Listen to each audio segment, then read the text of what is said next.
So we are going to test out the Fishhawk blowgun as well.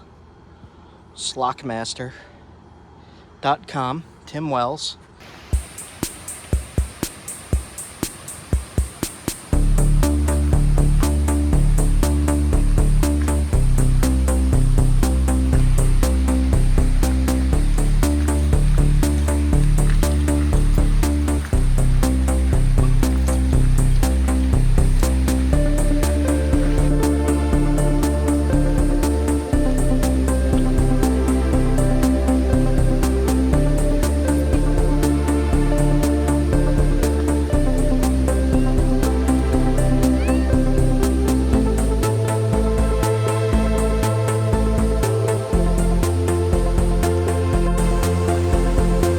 So this is actually a Slockmaster blowgun, and I'm using it as a fishing pole. I have a dart in there.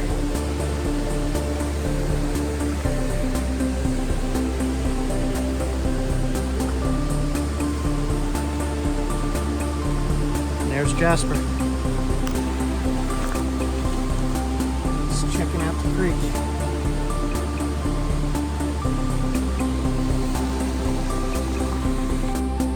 Some good quartzite right here that I'm going to take. All looks pretty good to me. It's all pretty much the same gray stuff. Grab some of the white too. We'll give it a try.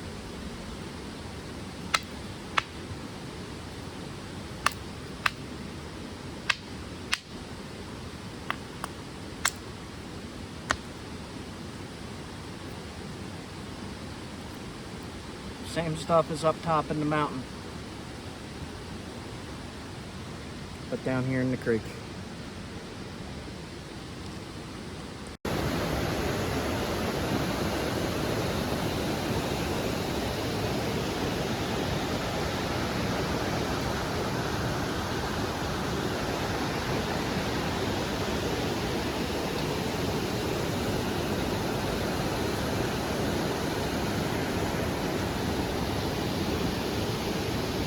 Here's good stuff.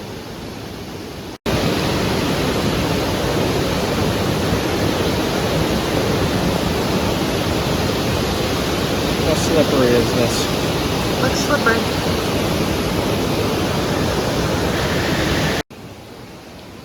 Alright. Some good pieces. That's it.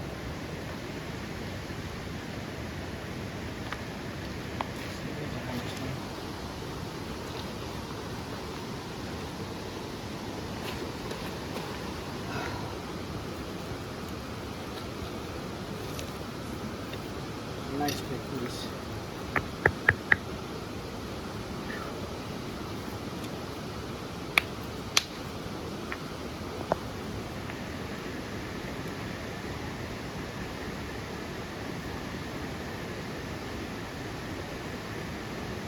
Cool.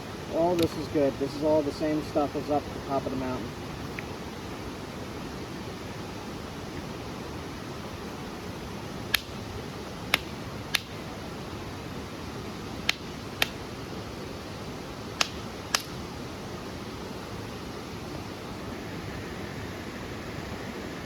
Same stuff.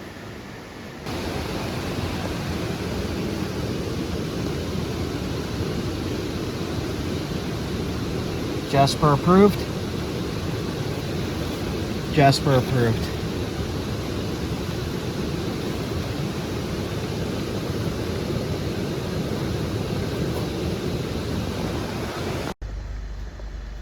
Hmm.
out of this thing.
That far.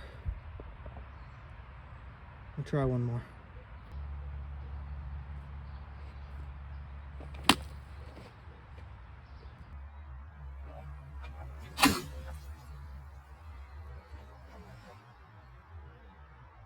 Entirely through and into the ground.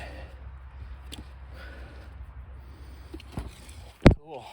Survived quite a few hits into the ground. Still razor sharp. Definitely did the job. Look at that exit wound. Wow. Cool.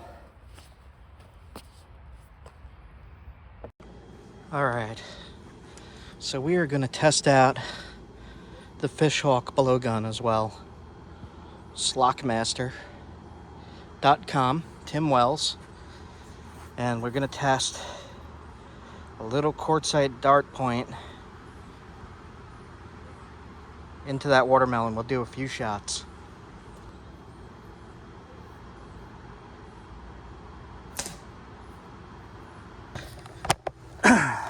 From about the distance I would shoot a squirrel.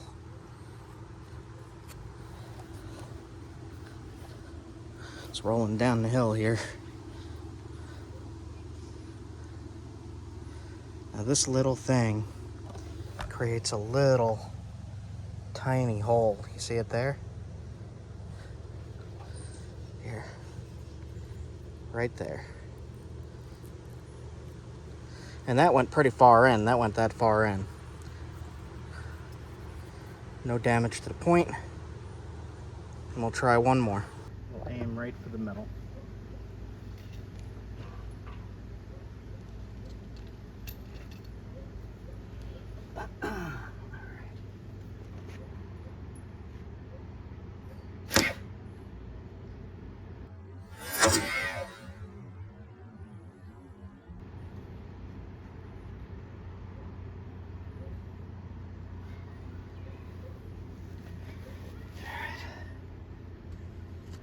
Pretty far. No damage to the point. A little Cheshire quartzite point would do the trick on any small.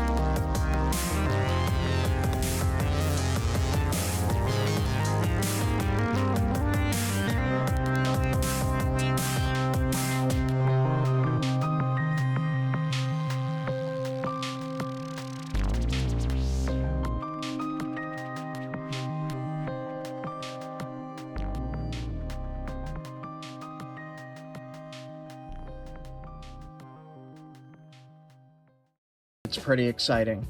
I hope you guys like this. I think you will. Stick around, watch it all, like, comment, subscribe, guys. You'll really like this one. Rockhounding, Flint Knapping, Arrowheads, all of it. A snow squall here. Had to pull over, got an alert on my phone. Look at this. Can't see anything.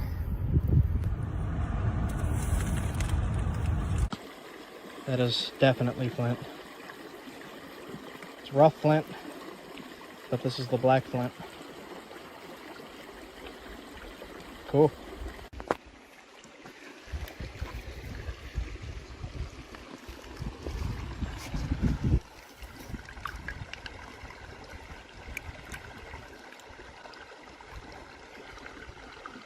Is it flint or basalt?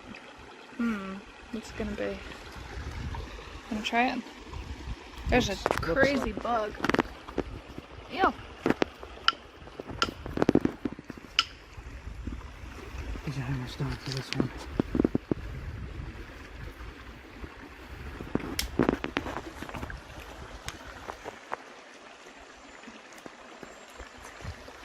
Flint.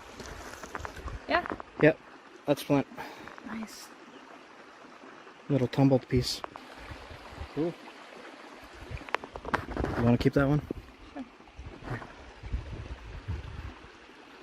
Nice.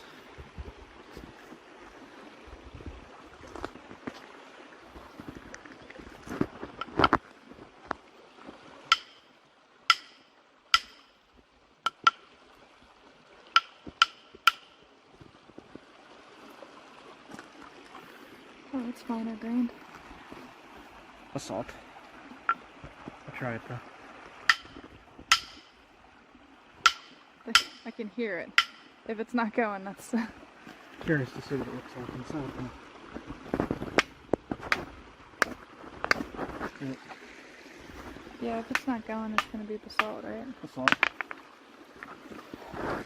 Yeah.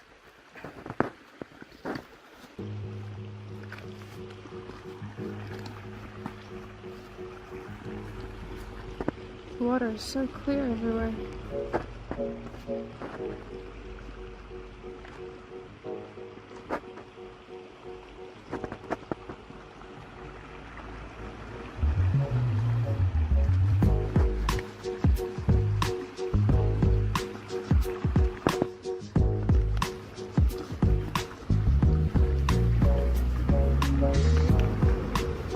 That's promising.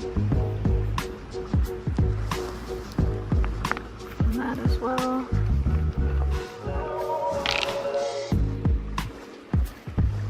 I think that's basalt. Let's see.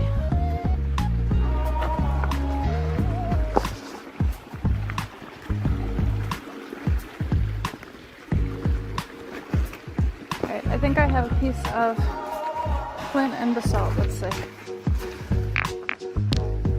Those are the same type. There, you can kind of see the difference. I see a difference. This is not. See it? Look how similar they look. Yeah. I think that one's flint. It's gonna be hard to tell. Yeah, that is hard to tell.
That's a high quality quartzite. So that's the good stuff? This might be the really good stuff, I'm not sure yet. What it look like on the outside? Brown, tan, inside it's gray blue. Hold on. There we go. Finally focused. Sharp as heck. Yes, it is.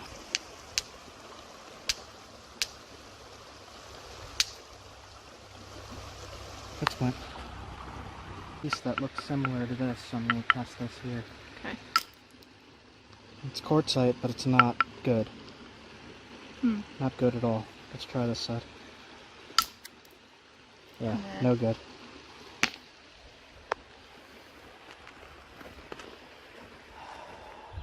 One of my favorite things to do in the woods.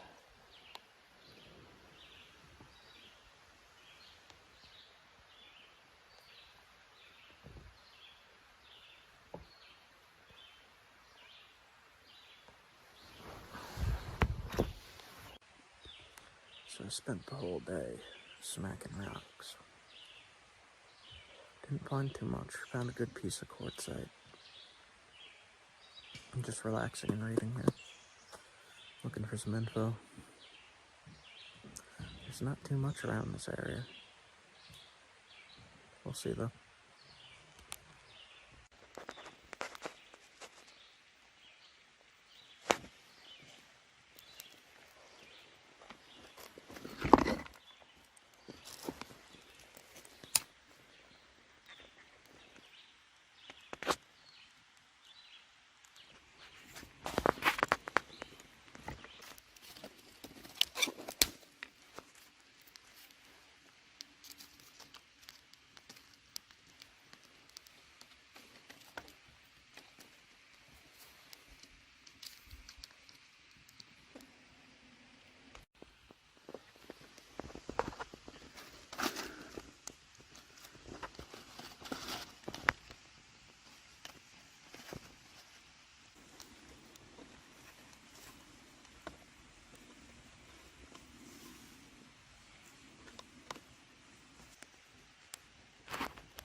Burger time. Mmm. Do you want a pickle?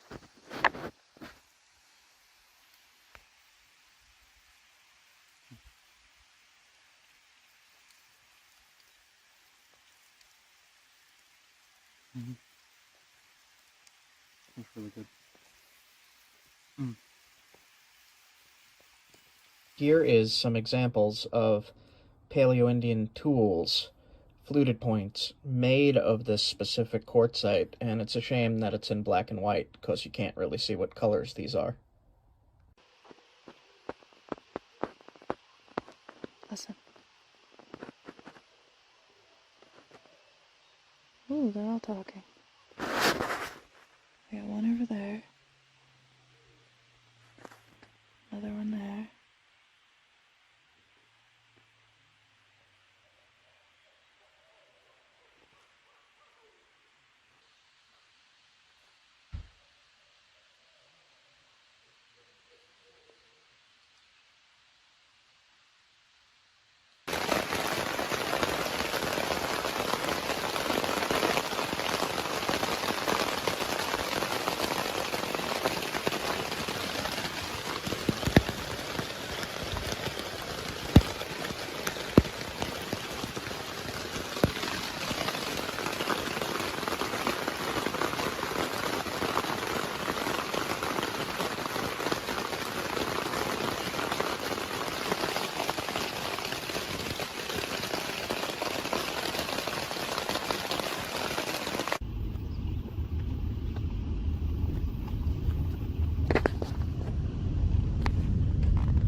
Is it limestone? Limestone. Good limestone. Kind of like slate, but it's limestone.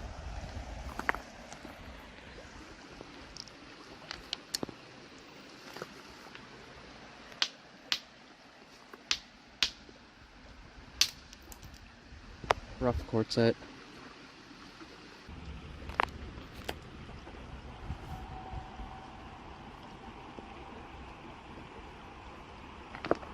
Just another small piece.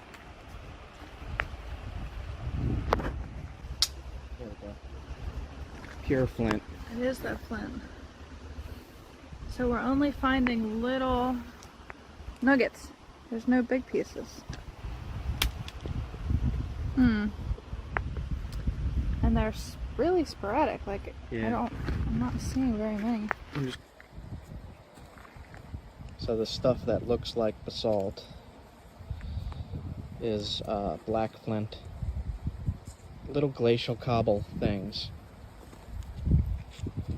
This is high quality.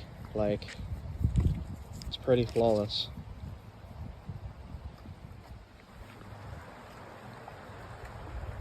Besides this, it's the land of quartzite here. Like all of this, like this is quartzite. These are all quartzite.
Oh, it's just fun.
See him? Right there.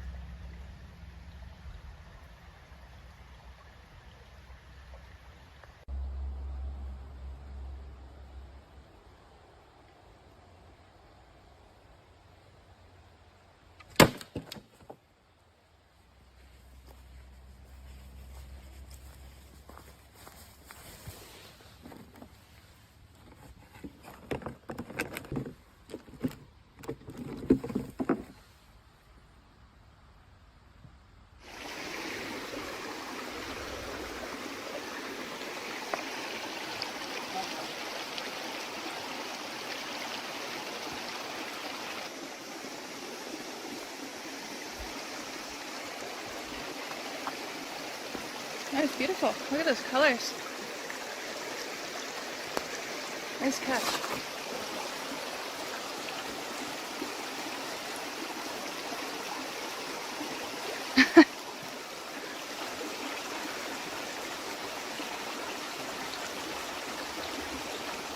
Just stopped at a restaurant, and I think that might be Jasper. Maybe. I don't know. What is that?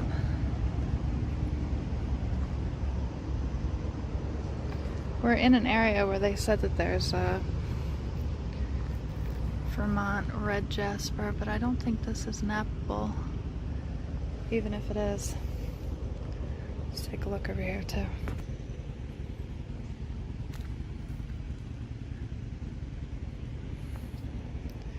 Stuff in the geology book says it's a red banded type of stone.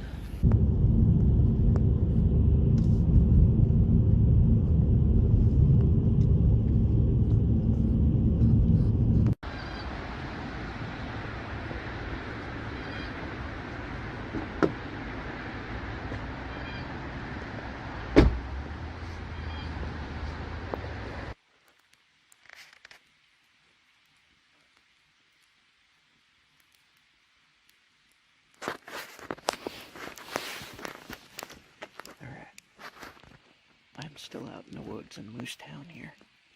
I still have not seen a moose at all. I might have seen a moose poop, but I'm not even sure about that. It might have just been a big person. I haven't been recording too much because I've had like a 6-day headache now from my neck. Apparently it's not even my shoulder. So I get to go see a neurosurgeon soon. But I wanted to record some stuff as much as I could while I'm out here. And I'll make sure I get something good for you guys. Okay. Fire's almost out. It doesn't look like it, but it's almost out. And then I'm going to go in the tent and go to sleep. And hopefully it won't rain tonight. Have a good one, guys. See you in the morning.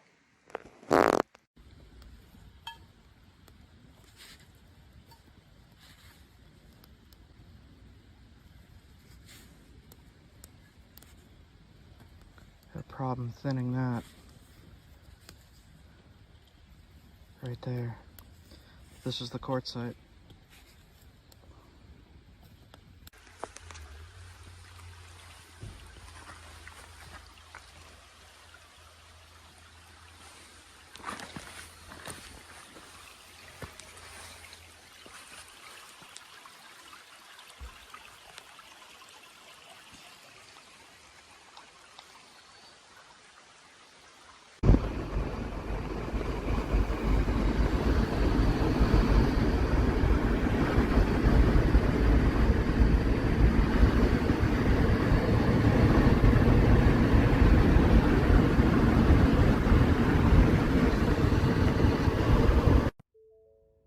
So I am in the town of, it looks like it says Proctor, just driving through. And I wanted to stop to look. I read something about Otter Creek as a main passageway for Paleo Indians, but it says here on the sign, all Native Americans, which makes sense. And Leah ran up there, right there. Leah ran right up there because she saw marble sticking out the road. She wanted to get a video of it. So, just stopping for a minute. She's coming back, and then I'm gonna take off and see if there's anything else that we could show you guys. Okay, I am out. See you in a bit. Starbucks Frappuccino. I've been trying to get just regular coffee. This stuff. All Town coffee. It's like you grind your own beans in there. Grind your own beans, and it's been tasting really disgusting. So I just picked up another Starbucks coffee. Okay, Leah's back in the car, so we're gonna head out. Be back in a bit. So guys, this is what raw marble looks like. You see this stone?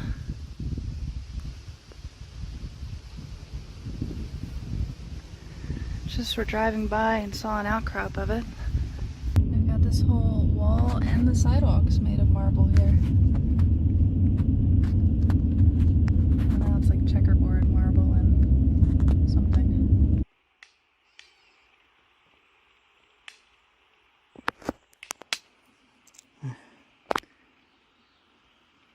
Sharp. Yep. Does it flake predictably? It's kind of a little brittle.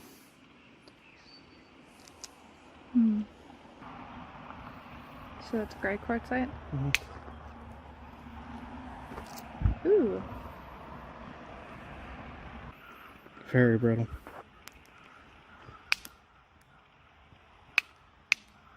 This is the stuff, though. Oh, big hornet. Flake's pretty good. Yeah. Mm-hmm. There's more. You see?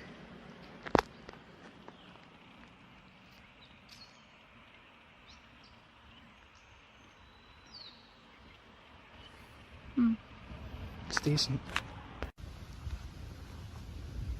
It says $1 fine for driving faster than a walk on this bridge. Woods roosters. Again.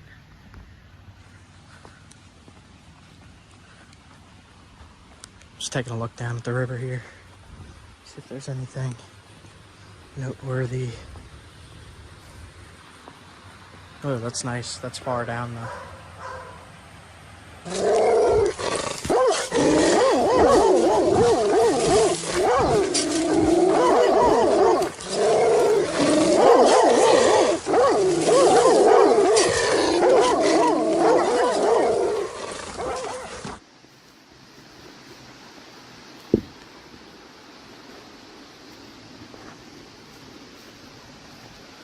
There's like barbed wire and shit.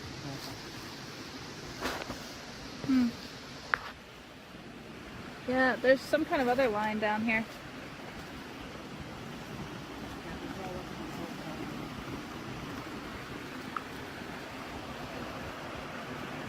All different kinds of quartzite. Now that is a rocky creek. Yeah, it's all quartzite. All of it is quartzite? Almost all of it. Looks like a lot of it. Wow, pretty. Yeah, the red and gray stuff is down here too. Yeah? Yeah. Yeah. Oh, look at that. There's a good one. Tan stuff. Ooh, perfect. Yeah.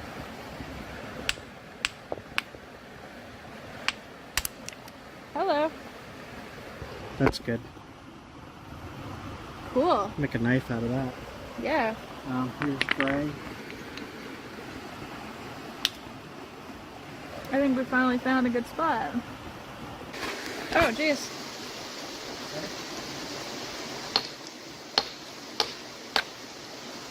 Oh. Oh my gosh. Yes. That'll work. Nice.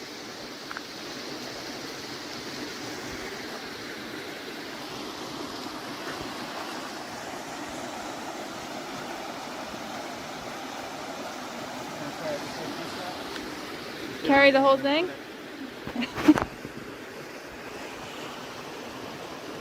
I love that this was literally like the last spot we were gonna check. Yeah. Seriously. Yeah, so this is all it. This was the last creek before heading home. After so many failed attempts. Yep. This is all definitely it. Wow. Almost every piece. Gosh, it's so pretty up there too. I'm gonna take a look up there just for the heck of it. I knocked that piece off there. This is the stuff. This is Cheshire quartzite. And every single thing here appears to be this stuff, the same stuff. Small pieces, big pieces, boulders. That's the spall that I just took off. So I got myself a few samples here. And one of these is going to go into a comparative collection for a friend of mine. There's stuff everywhere, like there's stuff right down there, that orange rock. There's big boulders of it. This is it. Yeah. This is it. So I only need a few samples, and I'm probably going to nap a knife out of this piece. See how it goes. And it's getting dark, and I'm just going to head out. This was the last stop. It was the last spot stop before. of the trip. And we hit the jackpot Got for some good quartzite. stuff. Alright, let's go.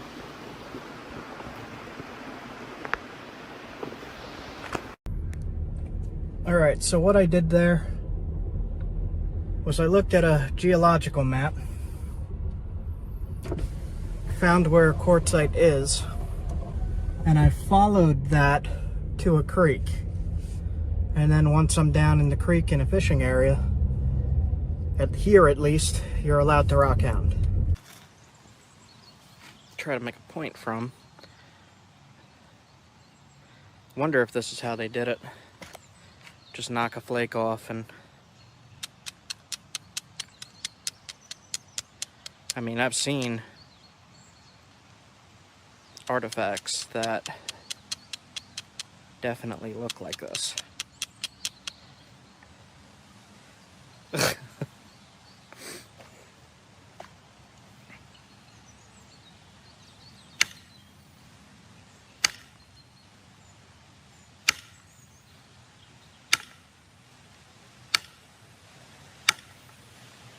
One in particular that I could remember was something called Stanley Point. It was about this size. I doubt I could make it look like how it looked. But it was made out of quartzite.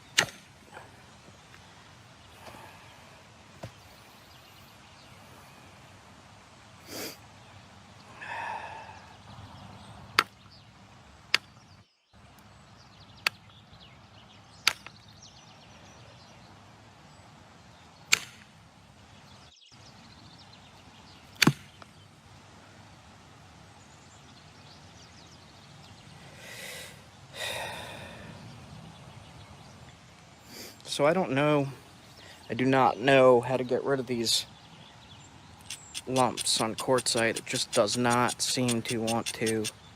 It's nothing like getting rid of a lump in flint. Nothing like it at all.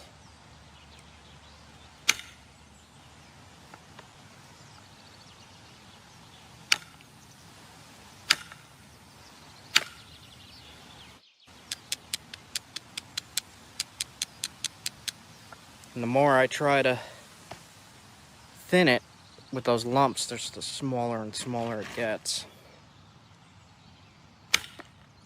That did it. Alright, now I could still half that even with that lump.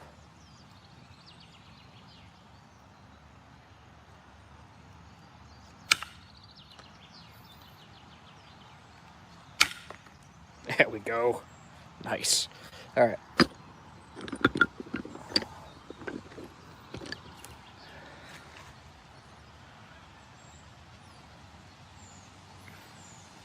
I'm curious about why the switch to quartzite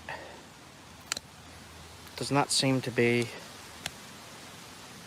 as sharp or as forgiving as flint. So I don't know. I mean, I know they say that people stopped moving around so much, which caused them to use more local tool stones. But I don't know, man.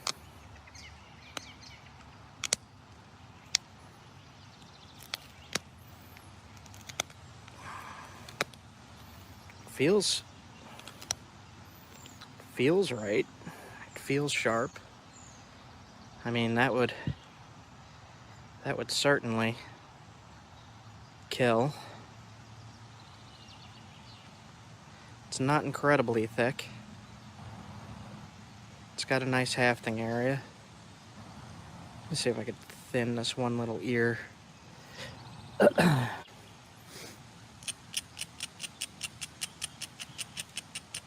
So just an experiment on all this today.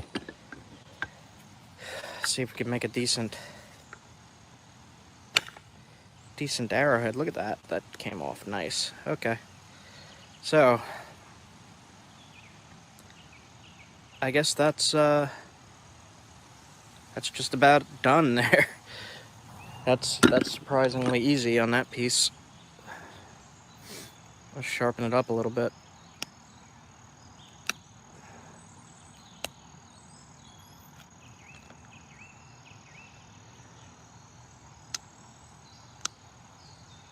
Yeah, this one is much better than the last one.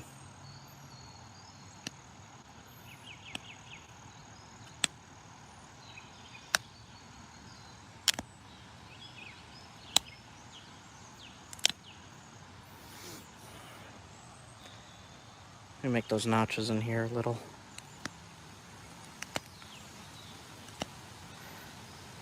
deeper if I can. Alright, I am not going to mess with that too much more. Stanley point I was talking about looked very similar to this. About the same thickness, maybe a little thinner right in there. But the same hafting element here, the same kind of notches, the same kind of flaking. Yeah, I'm happy with that.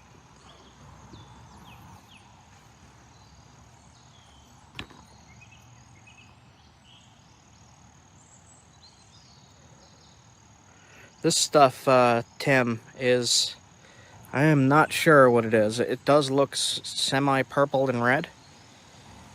It's got white, purple, and red in it. Yeah, that's sharp. That'll kill. That'll work. They put that on an arrow. But I believe Stanley points were actually spearheads for the atlatl. So can you nap quartzite for spear points and arrowheads? Yes. That is a definite yes. I'm happy with this one. I might put it on a necklace. Alright guys, I've been napping for 39 minutes. Came up with a crappy point. I wouldn't even, I don't know. Yeah, no. Junk. Let's see, did it come from this piece? It did come from this piece.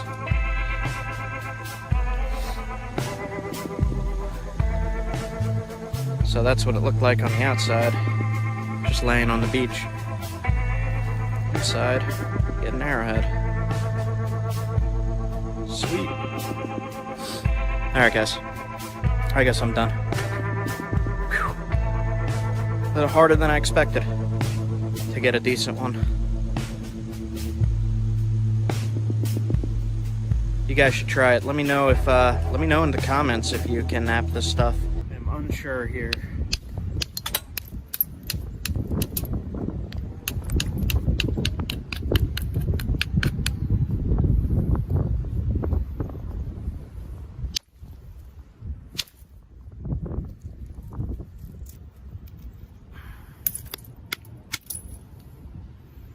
It's a little crumbly.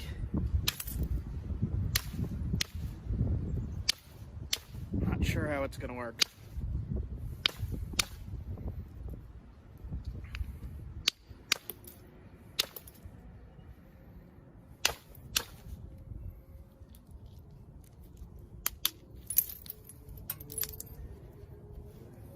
That's kind of there we go.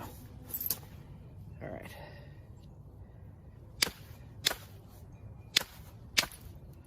Actually not too happy with this piece, but we'll see if we can make something from it anyway.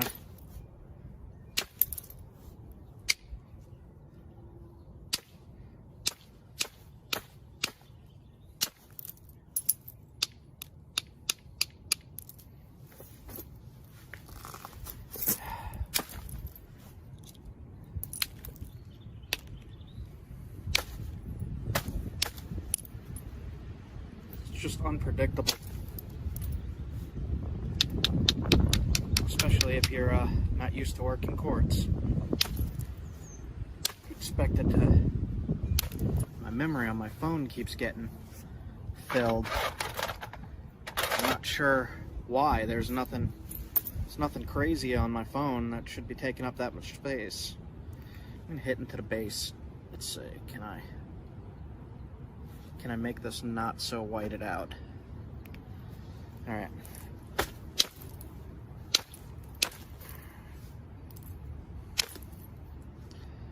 So is anybody... There's a big crack running through that.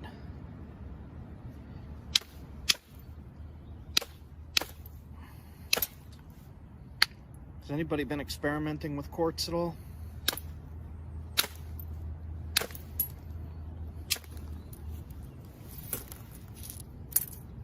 Just trying to flatten it out. It's got a crazy turtle back on this one.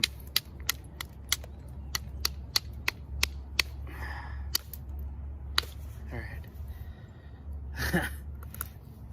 Let's see what we could do with it.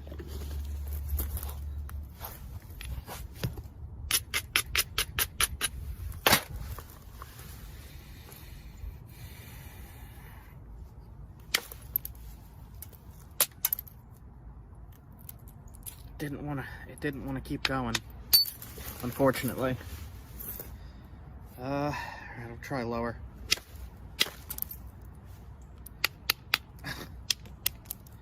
All right. This stuff is crazy crumbly.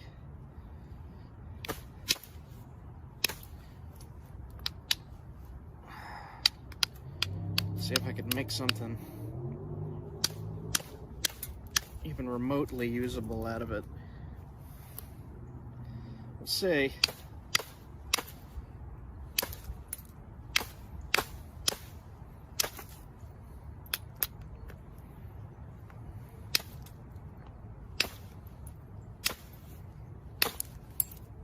One thing I don't like about quartz is how it hinges up like that.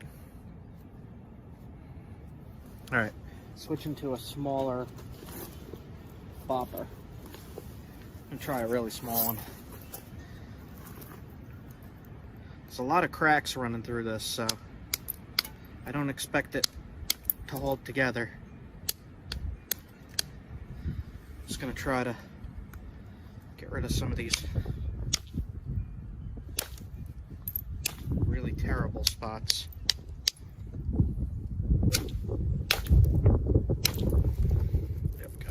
Some of it. Okay. Getting there.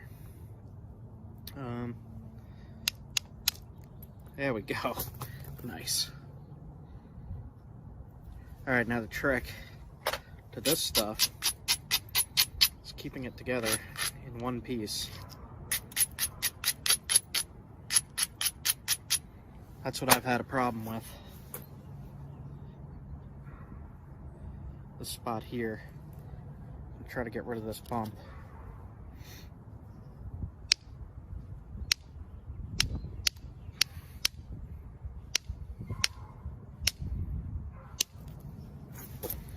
So it took out below first. Bump is still there.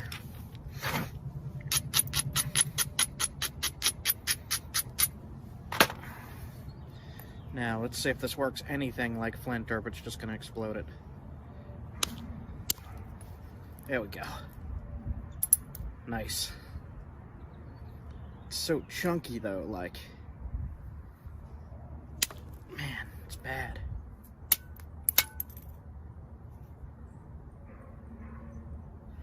Alright, so with quartz,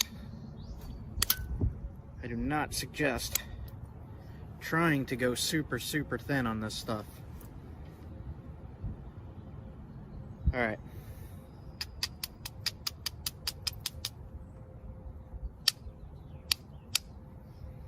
Shaping it a little bit. Trying to get rid of some of this thick stuff.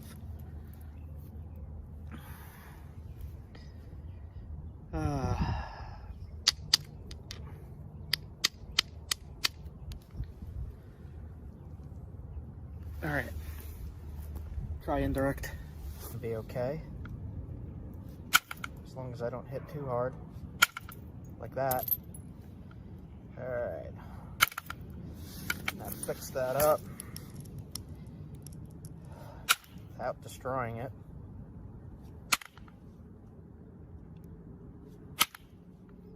Man, it just does not. So I have to hit hard on this stuff. When I hit hard, it explodes.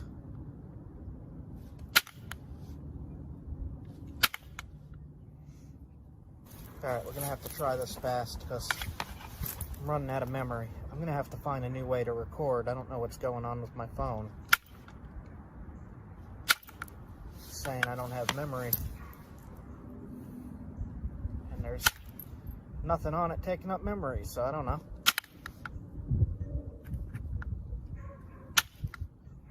Just see if we can make a fast dart point here. Lat dart, I should say.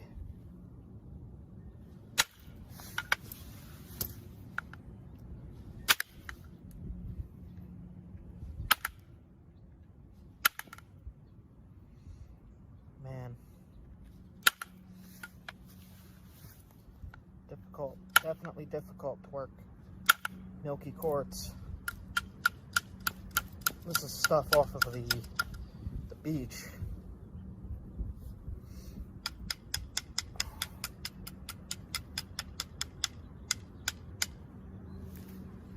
Trying to get rid of this thick spot. There we go. That did it. Okay. Let's try that a little bit more. Going down. Side. That did it. Nice. Nice. Alright. Got that pretty thin. Thin for a quartz point, I would say.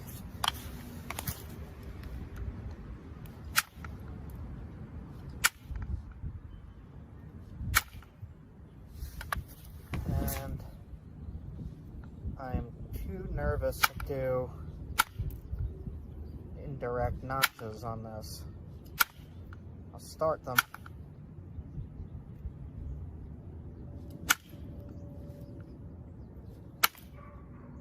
Alright. So I'm going to do the rest. Sharpen it up.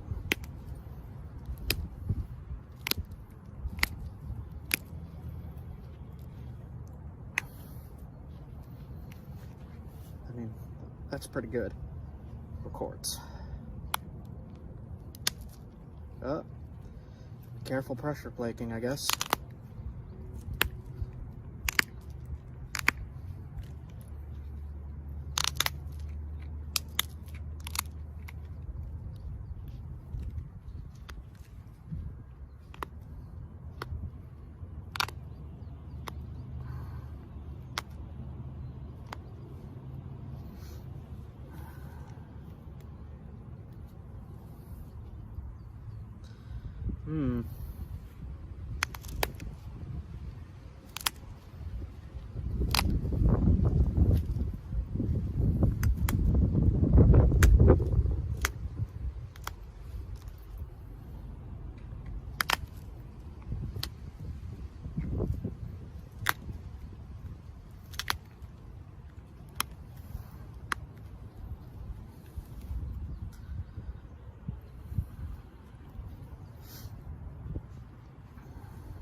Alright.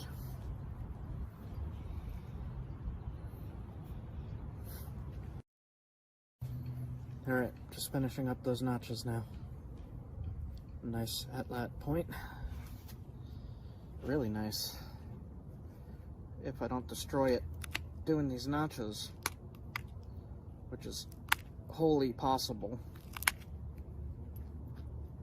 Quartz does not like notches.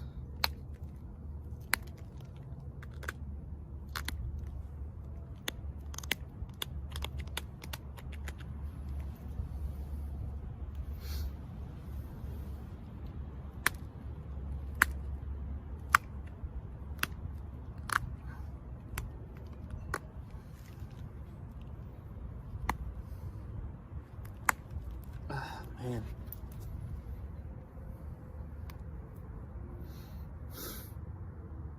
That's super freaking sharp.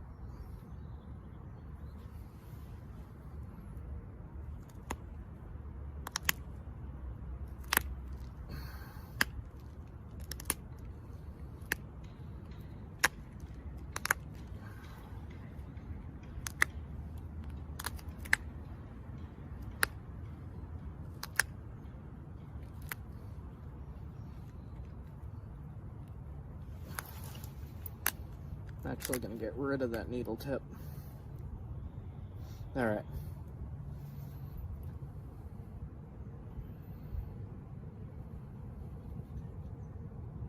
Nice quartz point.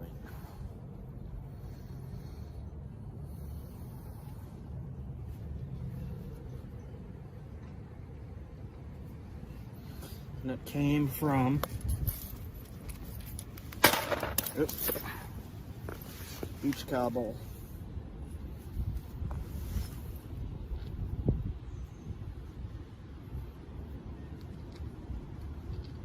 See that?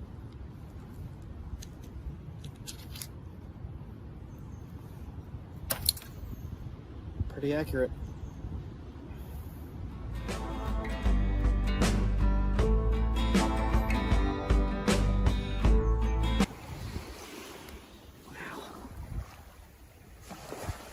I'm just gonna make a little pile right there of stuff that I want to keep. A lot to look at here. So only about noon.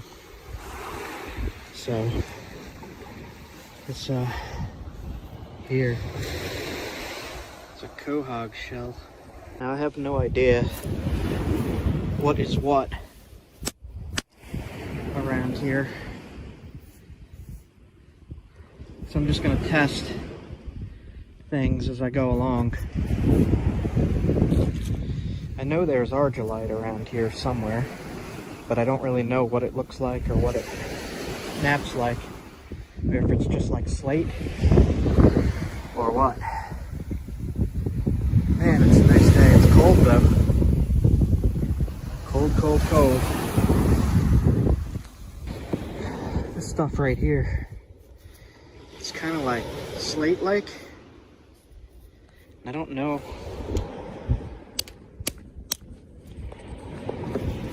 I don't know if that's the argillite or what. I don't really know what I'm looking for here.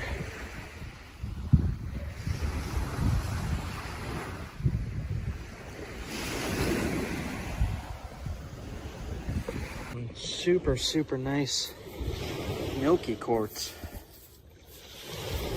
Let me tap this real quick and see. Yeah, I'll take that piece and make a knife blade out of that.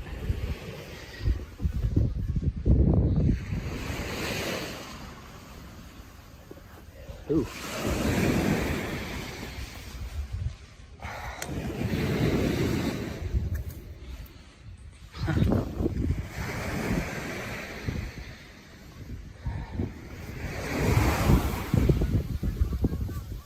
Geese up there. There we go.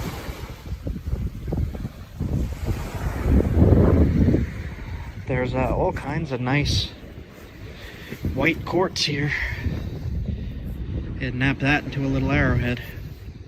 Make like a nice little Stanley point out of it or something.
So, since this busted on me, we are going to sacrifice this for the fire, and I will be making a new video on how to make these soon.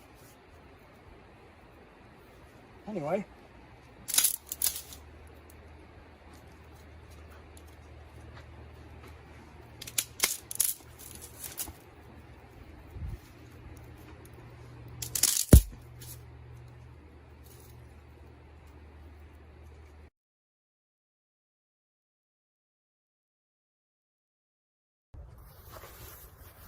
Hey guys, what is going on? So I got a chunk, big chunk of flint that I found in Vermont. And it looks pretty good. I haven't cracked it open, I just grabbed it. And I'm actually gonna clip in parts of that video throughout this so you could see where I got it from and how I found it. And I'm just gonna try to make either a knife blade or some arrowheads out of this. We'll just mess around and see how it goes. Stick around. Vermont shirt. Different, man. All right.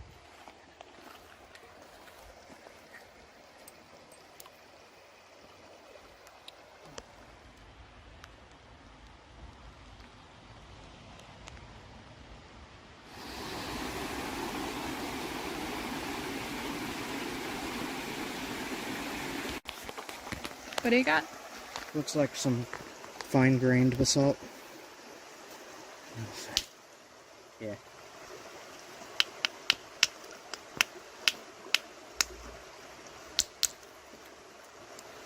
Nope, that's flint. Really? Wait. Come on, focus. There we go. Oh my gosh. Black flint. What? In the middle of Vermont. Huh. You know, I think I saw another piece like that further up. Let me go see if we can find it.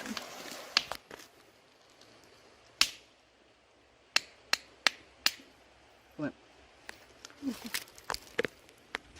Nice. More black flint.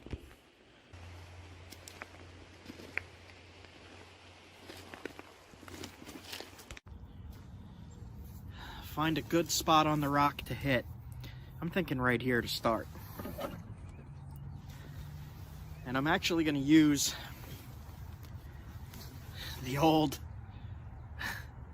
mini sledge to try to spall this a little bit. I really should have more leather just to protect me a little better, but we'll see how this goes. I'm going to hit right in here.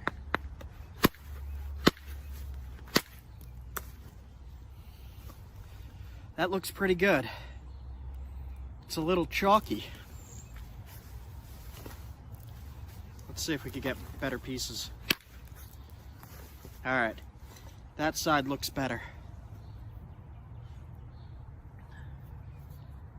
So, before I go too far with this, let's just see how this naps.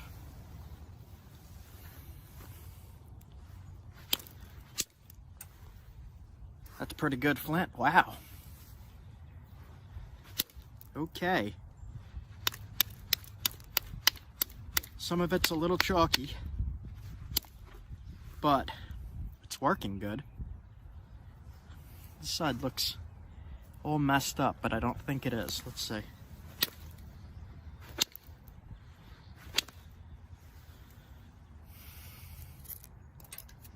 Clean that up.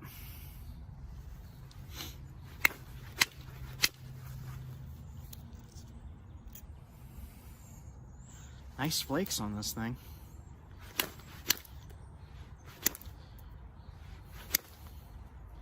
Yeah, this is pretty good flint. I am surprised.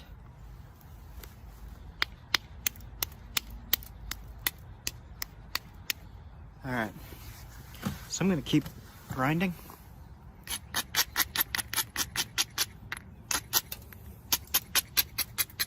Let's see if I could. This is gonna be hard to thin down, this stuff. I have to hit pretty hard. We'll see how it goes.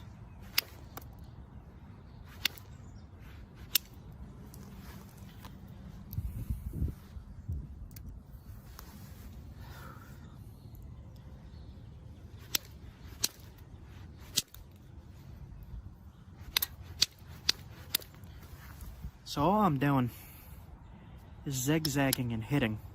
When I'm hitting inwards but also downwards, so kind of just like that. See that?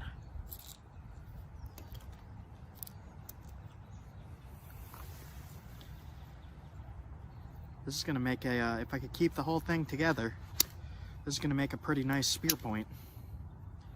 I'm very impressed with this stuff.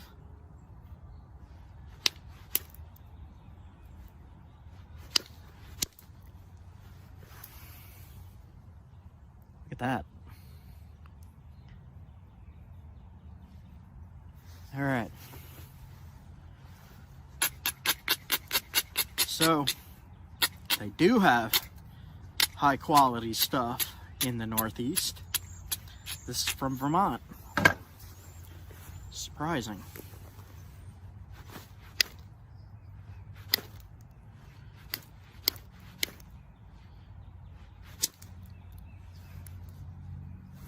It's going to be hard to clean this up right here.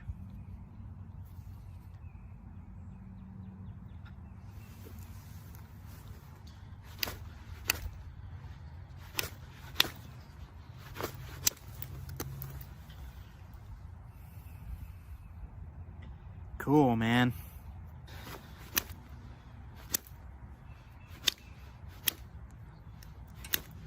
So with this stuff, it's kind of, when it's flaking, it's coming off in kind of big wide flakes. So I got to be careful about that. I think I'm going to switch to indirect here. Now, same thing, in and down on these platforms. We'll see how this works with this material. Damn, that works pretty good. All right.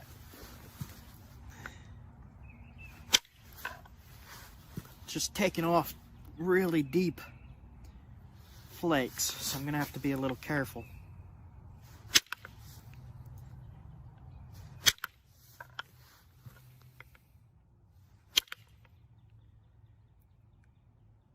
Yeah, this is nice stuff.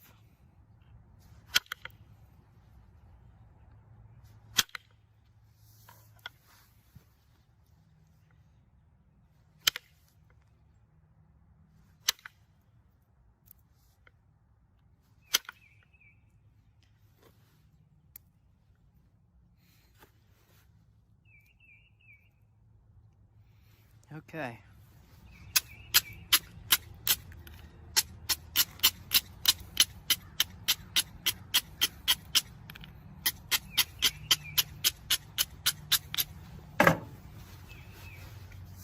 Let's see about thinning the base a little. So with the base, that's the most dangerous part to thin of the point. Because when you're running a flake up this way from the base, it could snap in the middle, so you got to be careful and support it as best as you can, especially with indirect.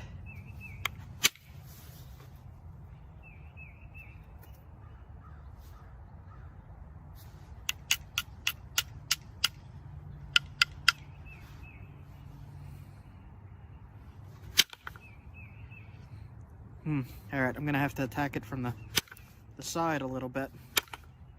Does not seem to want to go. Pretty nice flake there.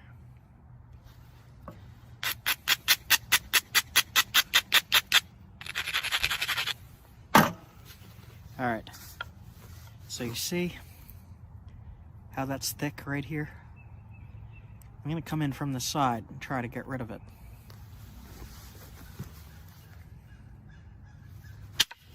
Like that.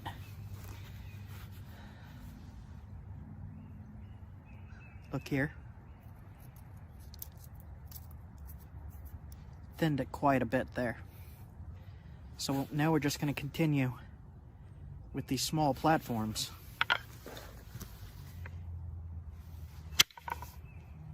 Like that.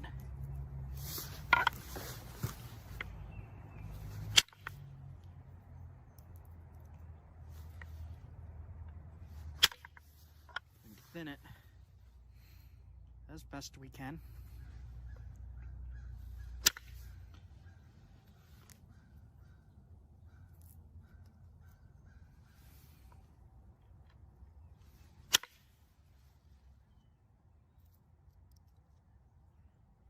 All right, looking pretty good. If I could keep this together, this will make a really nice spear point. It's just an unfamiliar material, so I never know how it's gonna act when I start to thin it. It's also a little bit brittle. And I mean brittle, I mean it just breaks like kind of easily.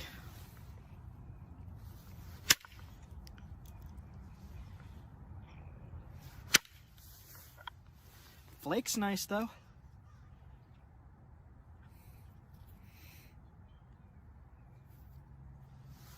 Yeah, I'll be getting more of this stuff.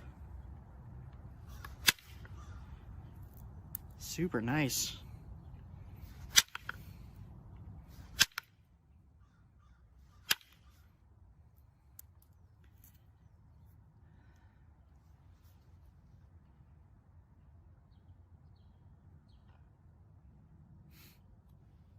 It's kind of thick. I'm a little nervous to make it super thin because it is brittle. And I'll try to thin it more.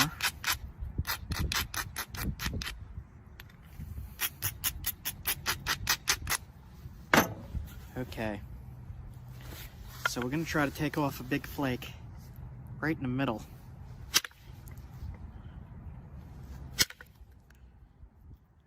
That's flaking really strange.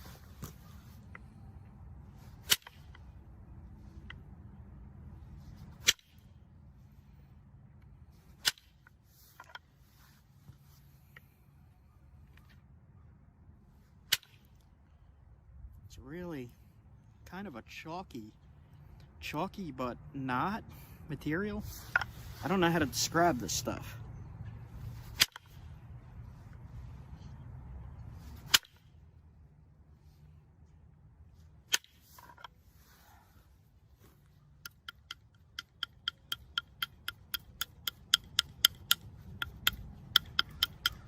See, I'm lightly tapping it and it's really chunking it.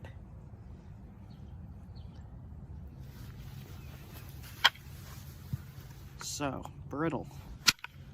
Very brittle.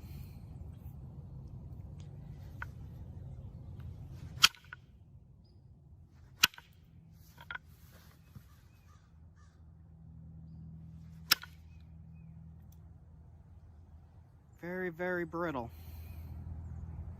Doing our best with it here.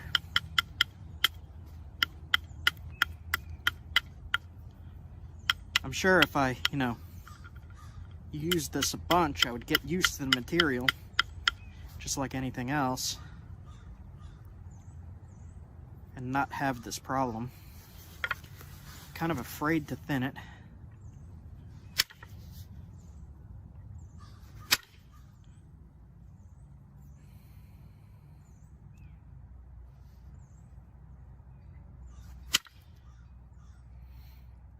Seems prone to hinging too. Oh.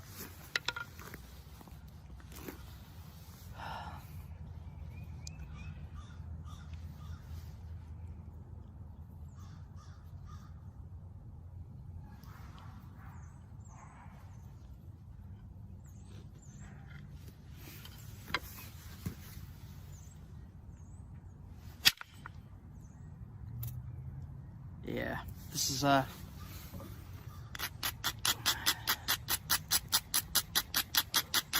be hard to clean up without breaking it.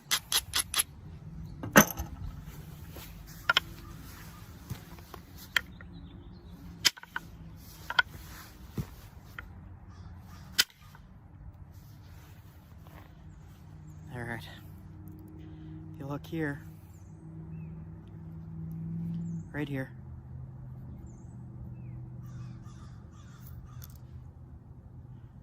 that thinned that up quite a bit. All right, we'll try to do one more of those right here.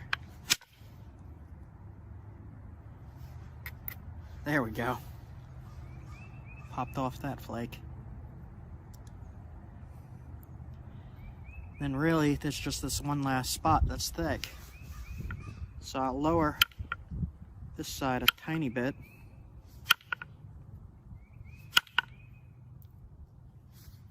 And then grind.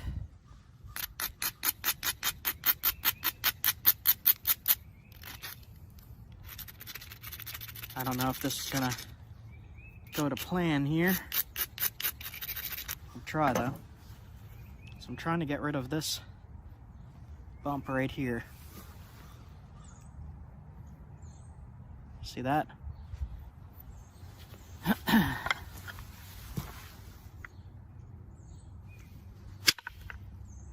That broke it. Yeah. I hinged it. So now I'm gonna lose a lot of width on that spot. So one other thing I could try, place the flaker into the hinge. This is dangerous.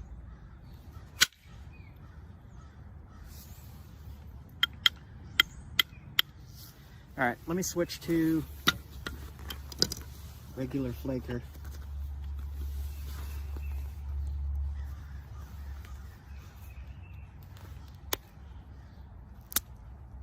Flake's really nice with the caribou.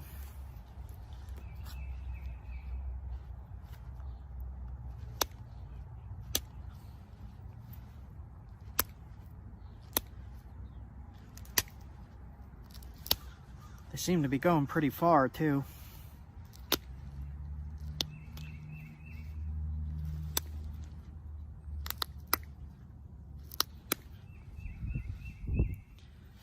All right. difficult material. Might be easier for some of you guys that have worked brittle material before. But for me, this is actually quite hard to work. I feel like I got one more shot on this thick part there. Let's see.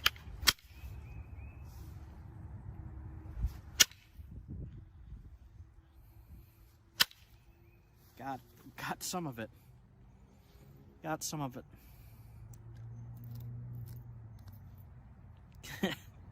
Kind of hinged right in the middle there. Well, that's a pain. All right.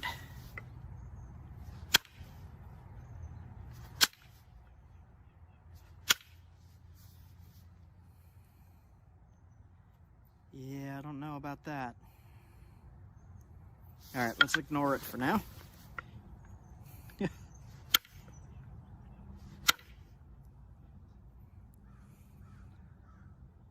I guess I could come in on the other side and try to get it.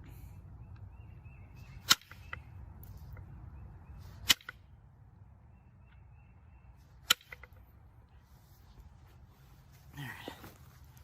So this side here looks pretty good. This side, right in the center, has a big issue. I don't know how well I could fix that.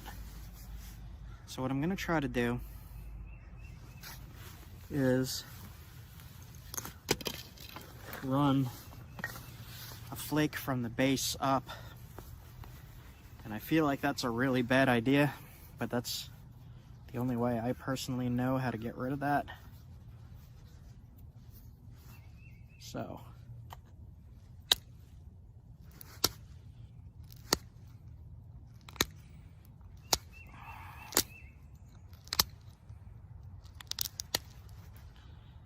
All right.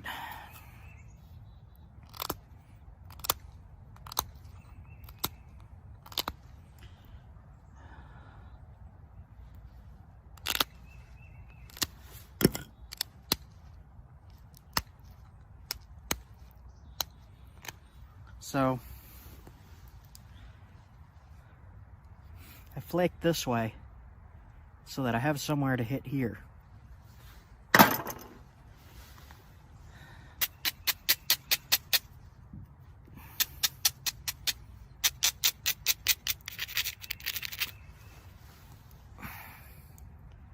So I'm going to put the flaker right into here and try to run a flake past that spot and see if we can do it. If I could find my indirect stick. There it is.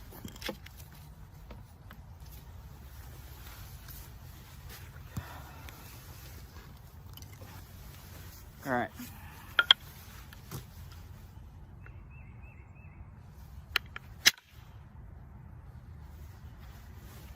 Did not go far enough. Damn, damn, damn.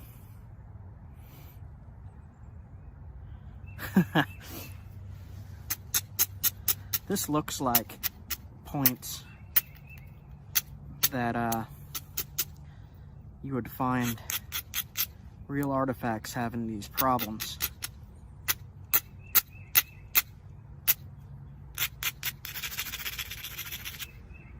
Because these problems are really hard to clean up, as most of you know.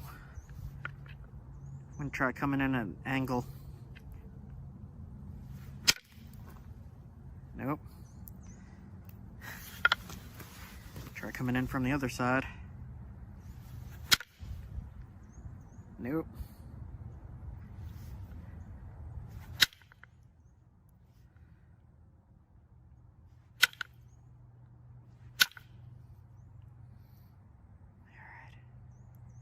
Severe issues.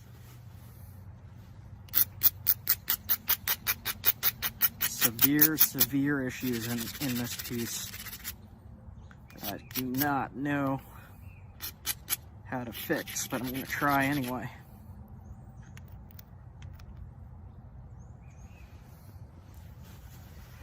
Alright.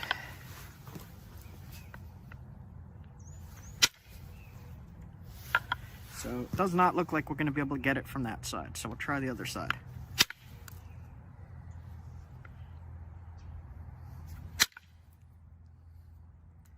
It's just hinging every which way here.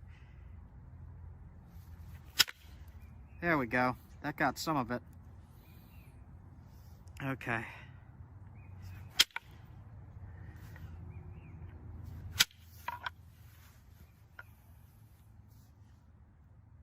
Do not know. That did not get enough of it. All right.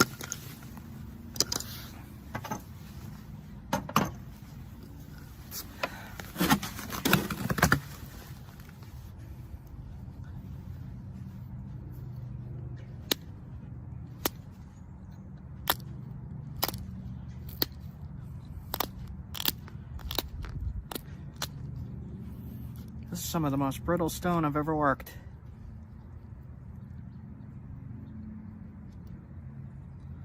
Not saying that that's bad, but I'm just not used to it. Flakes are going quite nice.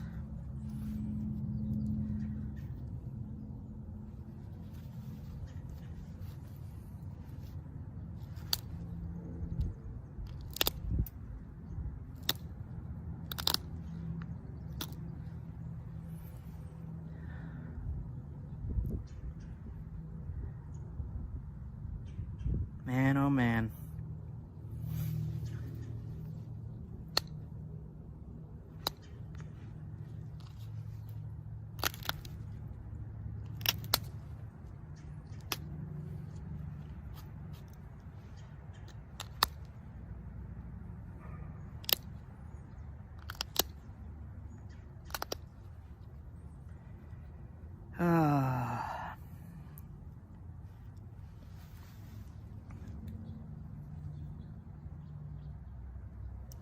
You could see the hinges right here.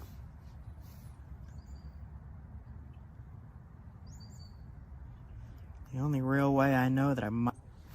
Alright, so my storage is quite full. I'm running out of time here, so I gotta speed through. And we will just do our best with these hinges here. Gonna come in at the base. Hit. Looks like it cleaned it. Can you see that?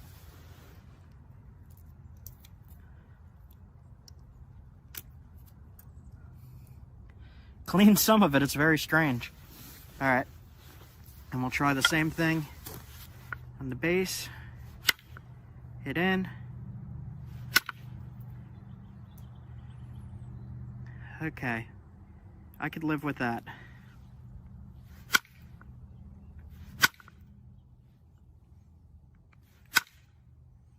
All right, cool, man.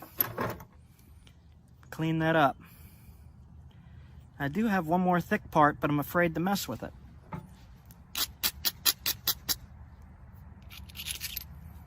I guess I will try. If it hinges again, I'll just notch it and call it done, like ancient people used to do when they had these problems. Yeah, that's gonna hinge. All right, so I'm not gonna thin that section. All right, what I am gonna do is finish it up with regular pressure flaking here. Got a pretty good blank here. It is a little thick, but artifacts like that thick have been found often. So what I'm gonna do is just notch it in the corners and be very careful with it, because it seems not so notch friendly.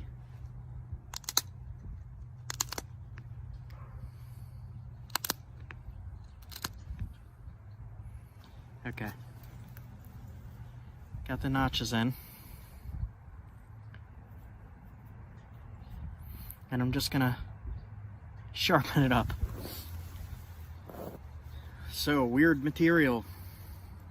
This is definitely a chert found in Vermont. But this would, for me personally, really take some practice to be able to thin it correctly. So what I'm gonna do is kind of serrate the edges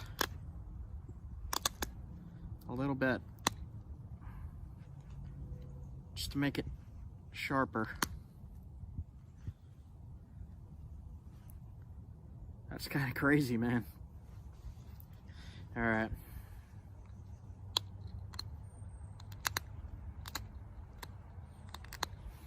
Shaping it up.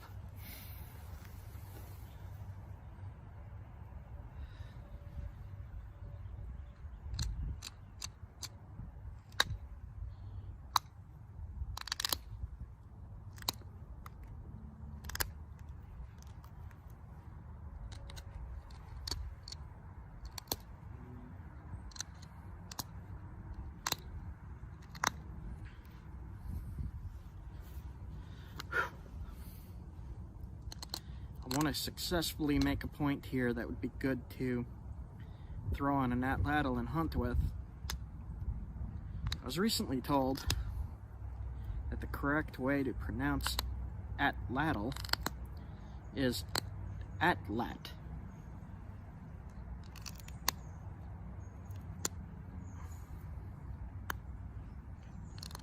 And that's going to be hard to correct myself. Okay. This ain't getting much better. Let's see if I could flake some of the thickness off. It just doesn't want to cooperate. That did a little bit. So I pushed into this little hinge here. I'll show you. Into this little hinge right there. I just pushed the flaker in, hit my nail, flaked my nail. But I pushed in and down, and that came right off. So, this thing's sharp, man. Definitely sharp. So, let me get a good shot of this. So here's what's left. My little napping pile here. My little napping pile. And I gotta be careful, this is super, super ice.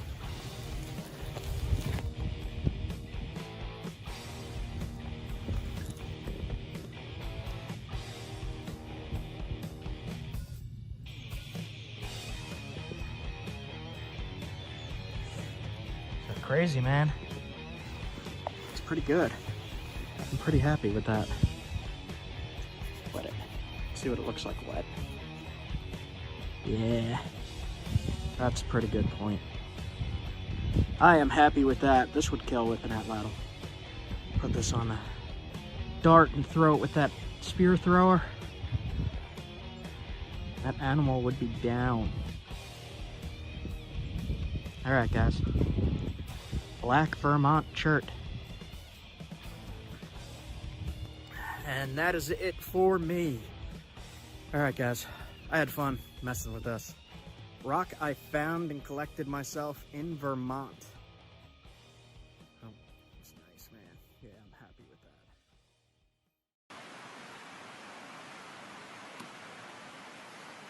that. I don't like what sounds like there's a waterfall on top of my tent. I don't like that. You take those side roads, you're in the wilderness. Oh, nice. That's the Snake Hill chert.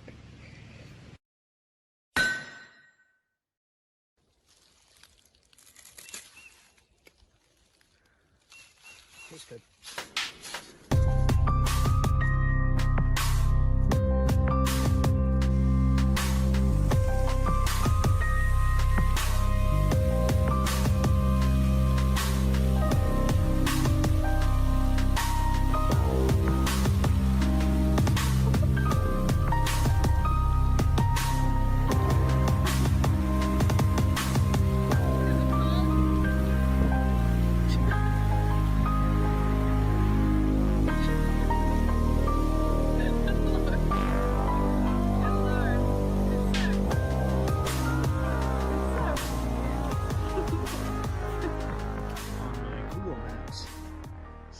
marked with Native American rock shelters in this area. Let's see, I've never been here before, I don't know. There it is. That's probably one of those giant woodpeckers. Maybe we'll see it. Sounds far away, I don't know. Let me zoom out.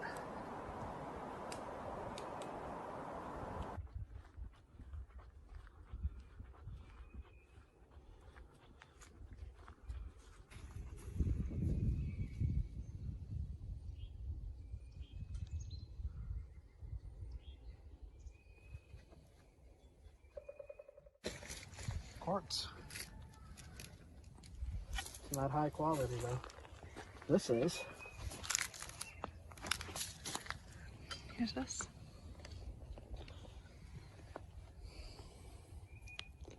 So there is some high quality quartz in the area.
There's a few spots you could lay down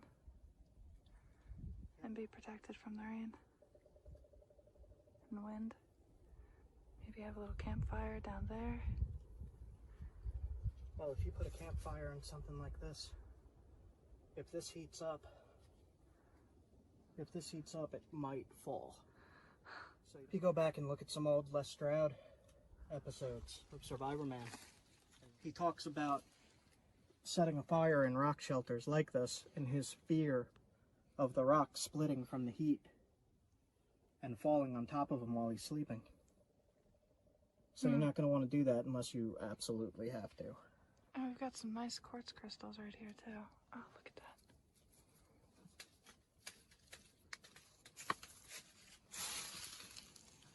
It looks like smoky quartz.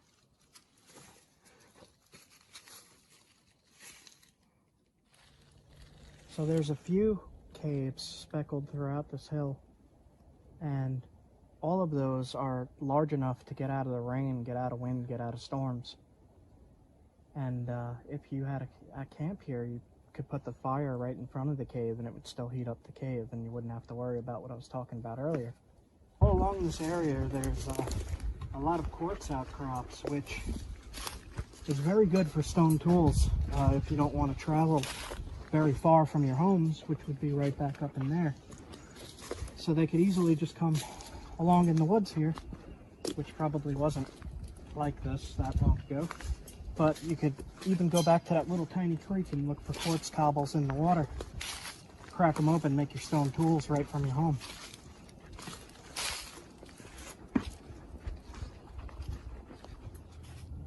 So what do you guys like to see on trails? Woods roosters. Chickens. Chickens. So what do you guys like to see on trails? Let me know in the comments. I'm just gonna keep that in.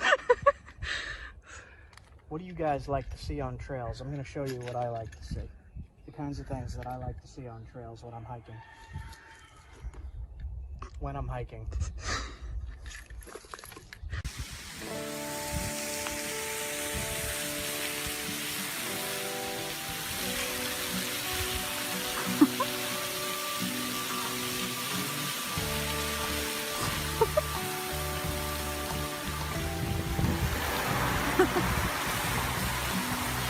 Is it cold?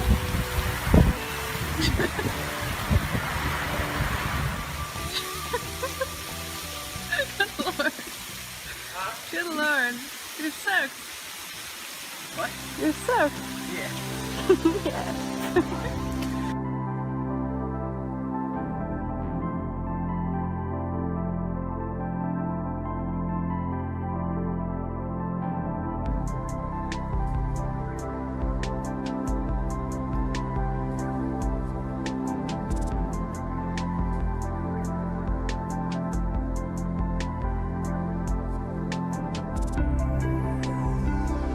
There's another one.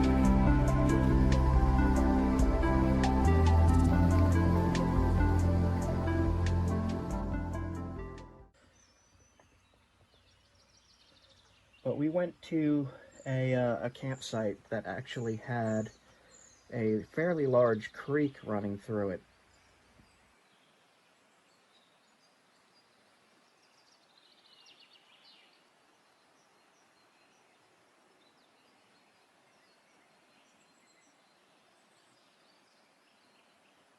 There is a lot of quartzite, which is usable. You can use quartzite for napping. And that in Vermont and New Hampshire, there appears to be a lot of quartzite in these creeks. So if you're looking for material to nap in Vermont and New Hampshire, you're going to be looking for quartzite. And to be able to identify quartzite, I have another video called No Flint, No Problem on my playlists, and you're going to want to check that out to be able to see what these quartzite and quartz materials look like in creeks and oceanside even.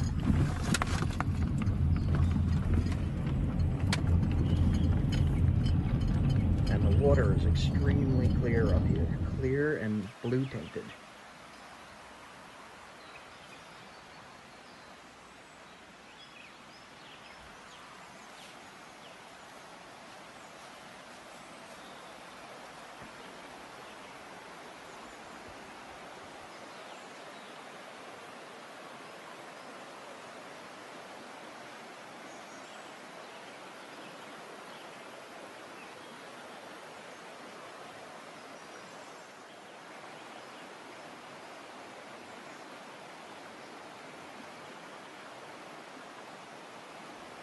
Inside this creek was quartzite and quartz by large amounts.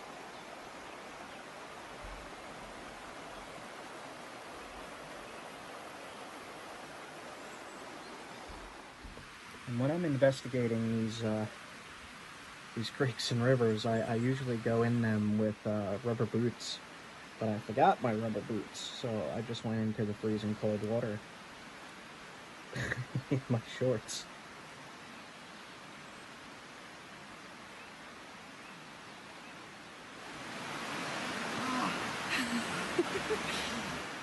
That was some pain. Did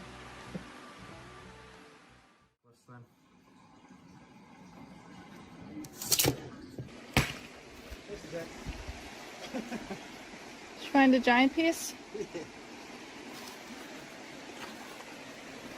Well, that's actually...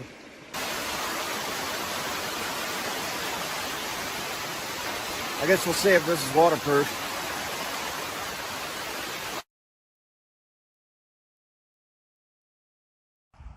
So, we said screw New York with all the rain that was going on.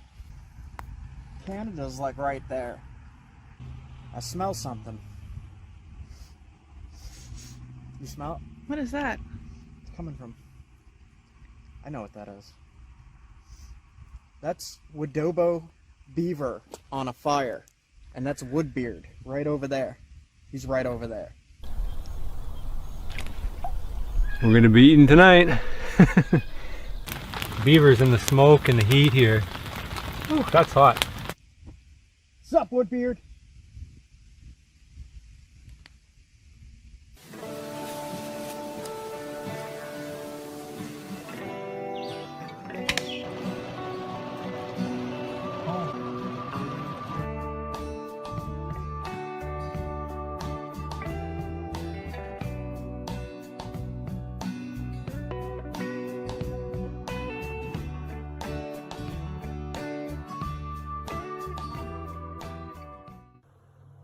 The Wooded Beardsman is one of my very good friends, and I did have plans to go up and visit him in Canada and look for some chert and flint up there, but the Canadian border was closed to essential travel only.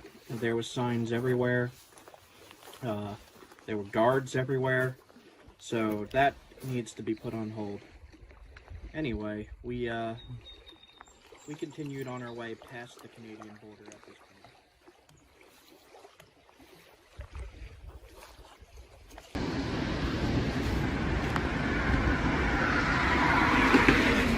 point. Ready to go? Oh, come on. Oh my god.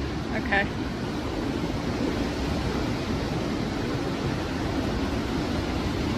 That is Rainbow Falls. This is the Oswego River.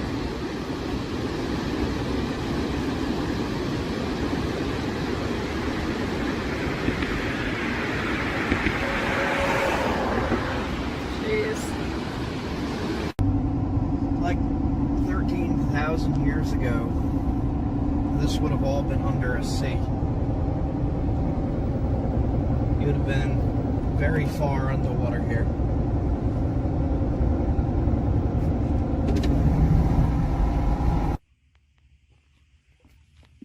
What is that? What? Oh, it's just the seam. That's weird. What is that? I have no idea. Some type of mineral in there? It's slate. That's weird. It's got some kind of... Ew.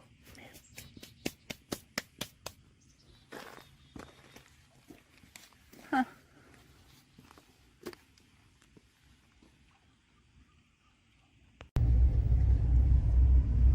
Enfant d'Avantage. I think that's French. So, okay, I have no idea where I'm camping yet, and the sun is going down. This often happens with me, and that's why you don't see me get the tent set up and everything like that in my videos, because I usually don't know where I'm camping until I get there, then I set up fast and I go right to sleep. But sun's going down, and I don't know what I'm doing yet. So right here, this was way bigger. Lake Champlain. It was actually called the Champlain Sea like 13,000 years ago. And ancient people hunted seal in there. There was seal in there. And there was giant whales that they hunted for food and ate. So right now, back then, we would have been underwater here. But the thing that amazes me most is there was whales in here. That's pretty awesome. Right now there's geese in here. Didn't you say there was narwhals? I think it was narwhals. I have to double check that. But if it's right, there were narwhals in here. Narwhals. And How about a walrus? we don't know. I don't know yet. Still researching. But right now there's definitely geese in here. And there's supposed to be a sea monster called Champ. That's like the Loch Ness Monster in here somewhere. I don't know where that would be either, but that would be some kind of dinosaur. That's a sea monster. We found it. It's small. It's like the size of a cow. I wouldn't call it a monster. I'd call it an inconvenience that lives in the lake. Fact or fiction, I don't know. Drop a comment if you believe in the Lake Champlain monster. Have you seen it? Is Champ real or not?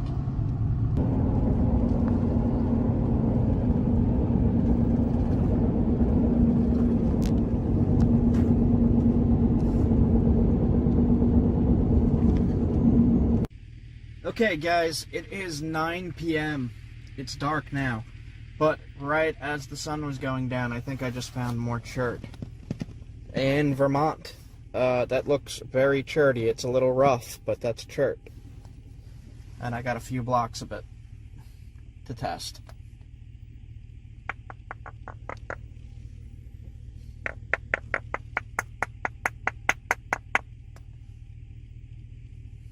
I'll have to come back in the morning. Yeah, we'll come back in the morning and take a better look at this. So I really got to dig into my tools to test that stuff. I'm pretty excited. I just found random chert in Vermont. Yeah, I got to get into my tools. I got to get. Unless that's some kind of fine-grained basalt. I don't know yet. I really have to crack it open and look. We shall see. Dark now. See how it's got these little sparkly inclusions?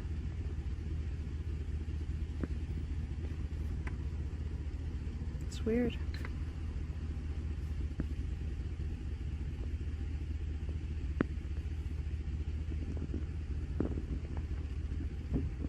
Alright, we're gonna test this. So this is kind of shiny. Do you see that?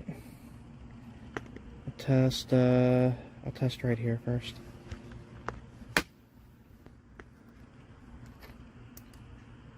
Damage in there? Damaged. That's a chert though. That's a chert. Alright, let me try another piece. Yeah, that's a chert. Try right here.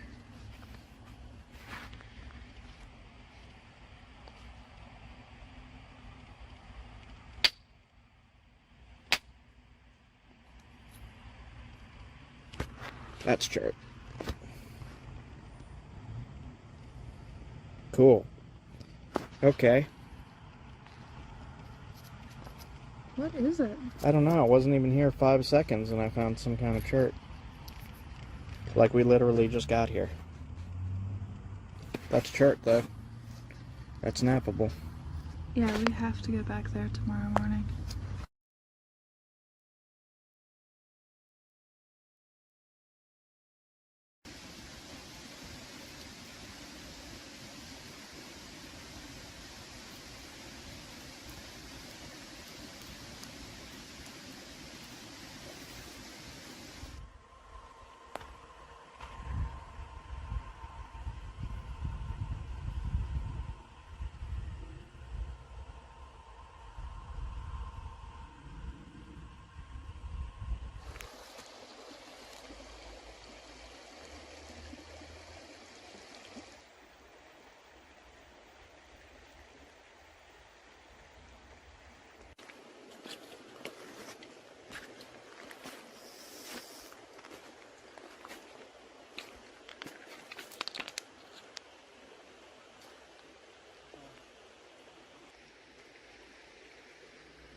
There's some dark red quartzite.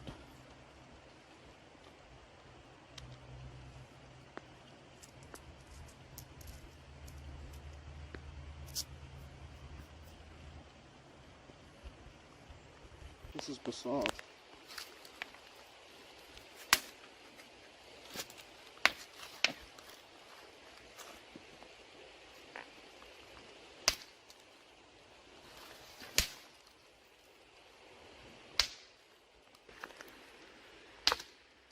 go. Basalt. You can nap that. It's really hard though, isn't it? Yep. This is some of the hardest stuff to nap, but you can nap it. And I'm in Vermont, and I found this. That's an arrowhead size or a spear point size.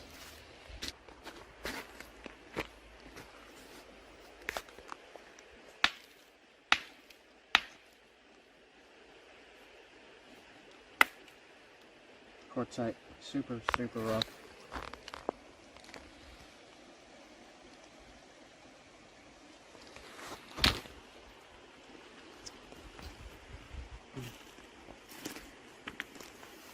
It's probably going to be a lot of quartzite, and basalt around here.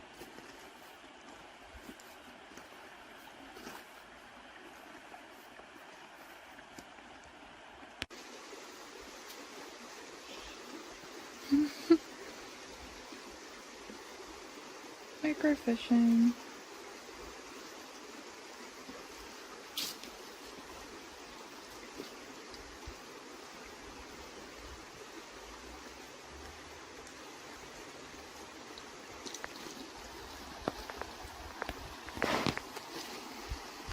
And it looks like it is a chub.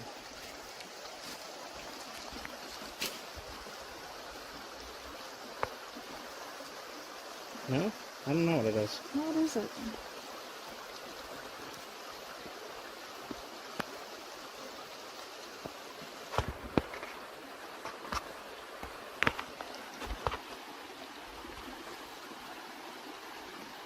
Gonna use the ID app. Yeah. Creek chub. Creek chub.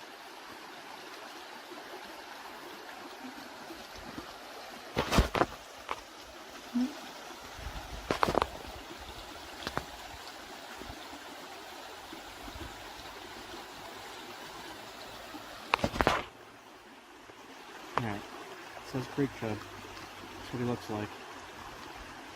Yep.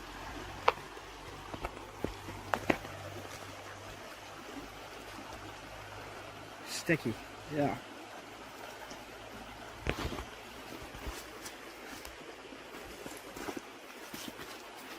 you go.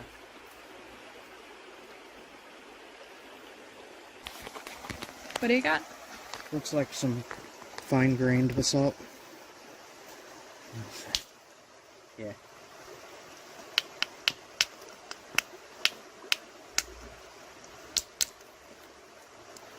Nope, that's flint. Really? Wait. Come on, focus. There we go. Oh my gosh. Black flint What? in the middle of Vermont. Huh. You know, I think I saw another piece like that further up. Let me go see if I can find it. Taking that.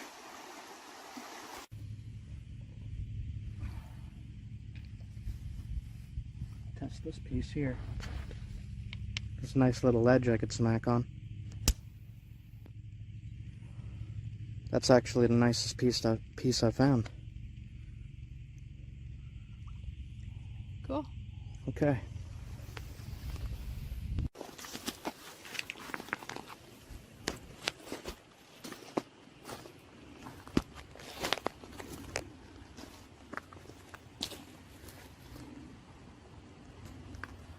I'm looking for the smooth ones. So this one looks like basalt, I think. It's a little coarser grained, but then these two are smooth. That looks smooth. I'll try it. Let's see.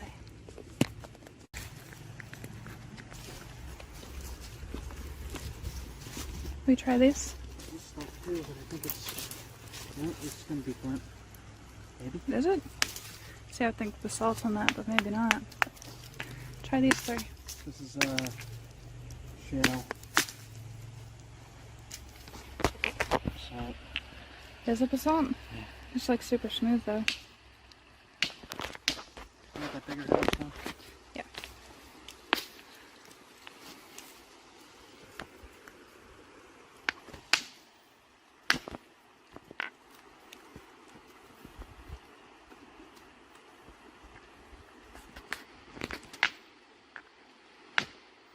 hard to get into these cobbles.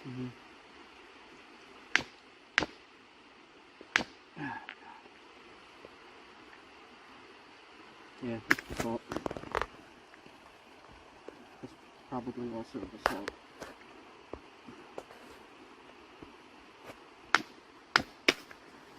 Hard time with this.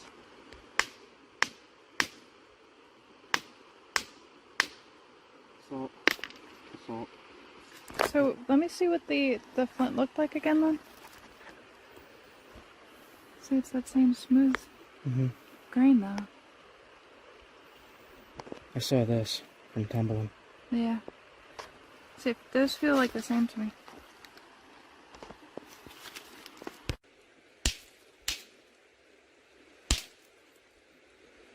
Oops. That's basalt.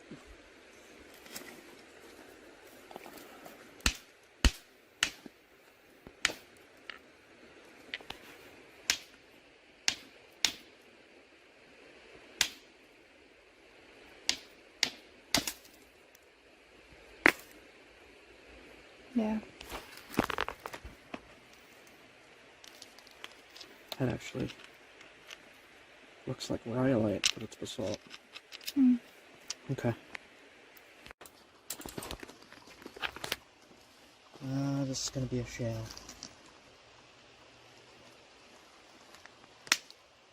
Yeah, shale.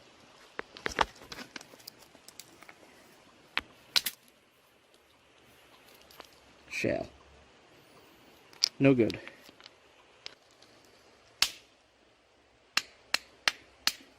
Flint. Nice. More black flint.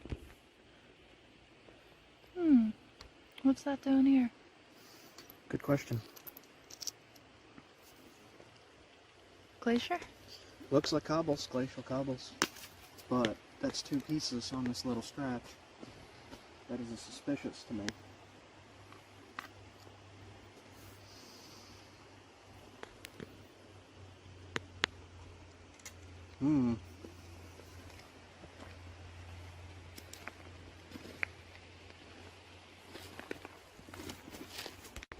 I missed it.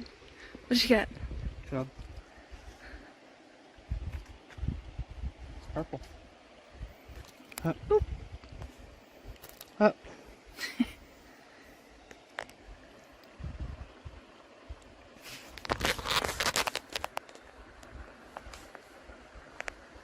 Cool. Oh, Still more flint. Right here. more flint? Yep.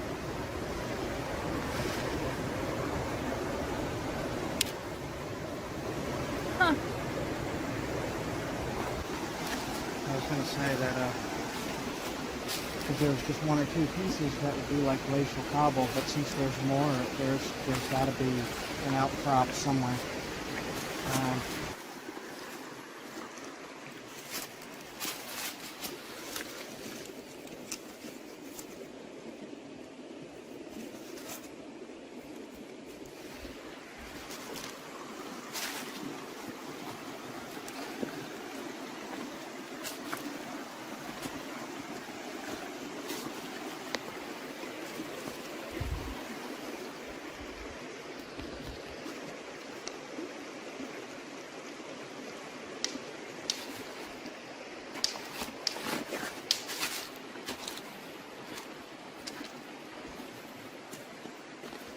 Did you find it? Low quality. Here, I just found this nugget. Yeah, looks like.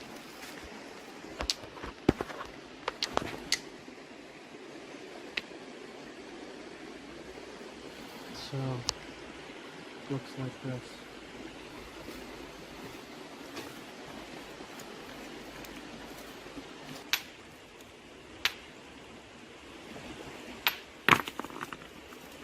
I think that's it, but it's really hard to get into.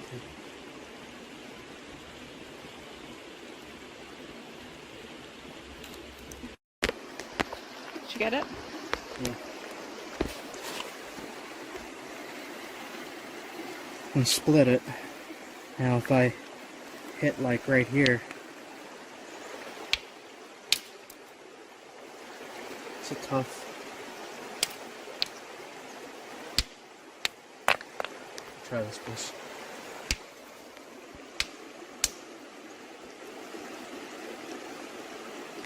This piece is super, super tough. Here, try these. I don't know if you can get into them. I mean, I know that that's grainy. That's all screwed up. Just I curious think if this that's is. it. I think this is it. This piece. It might be basalt. Basalt. Basalt? Yeah.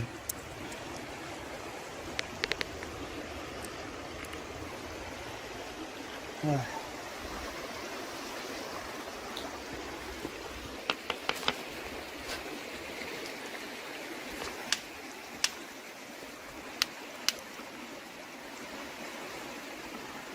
That is it, but it has all those crud in it. Oop.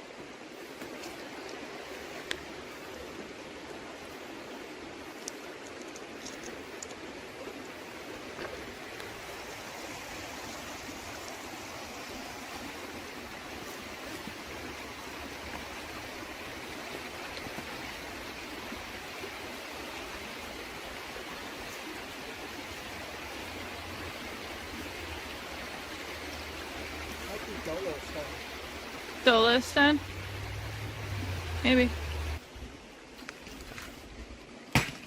This is it. Did you find a giant piece? Well, that's actually not it. Is it limestone again? Looks limestoney.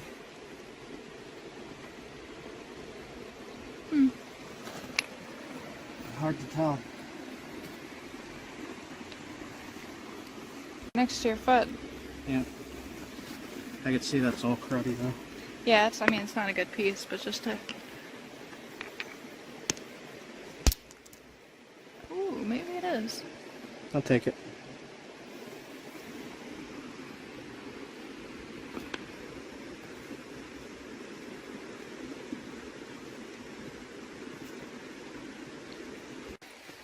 So what do you think?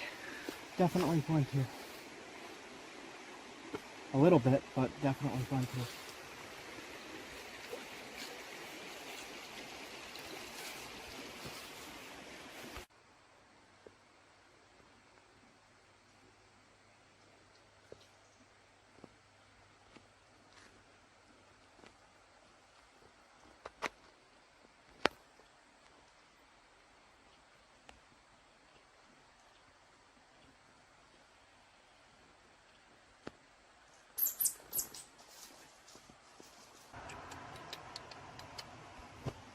They don't eat in real life.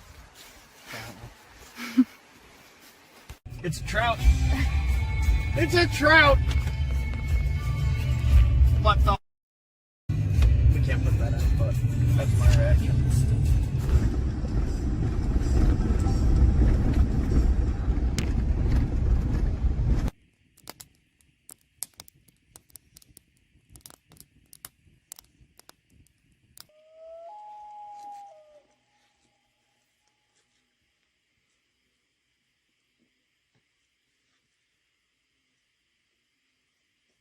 All right. Some crazy rain just came in.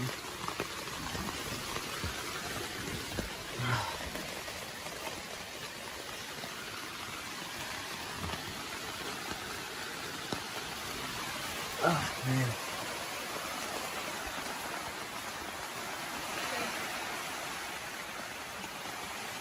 What?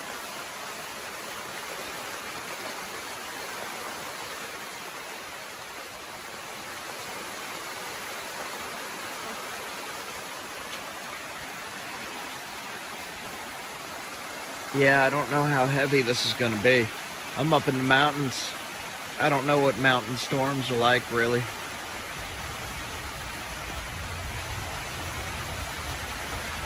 Well, that's shaking the whole tent.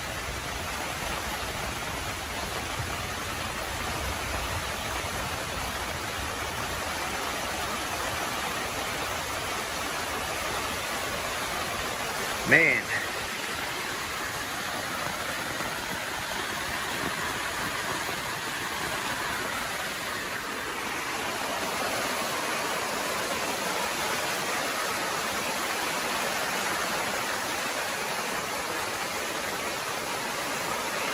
I hear lightning. Huh?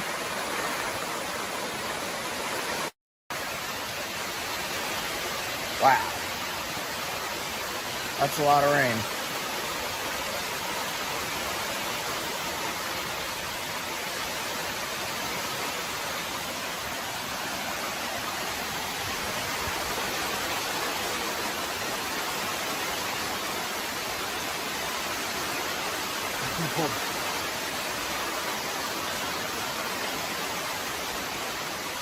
I guess we'll see if this is waterproof. It's midnight, like 12:30 right now. I can't really see. It doesn't look like it's flooding out there or anything.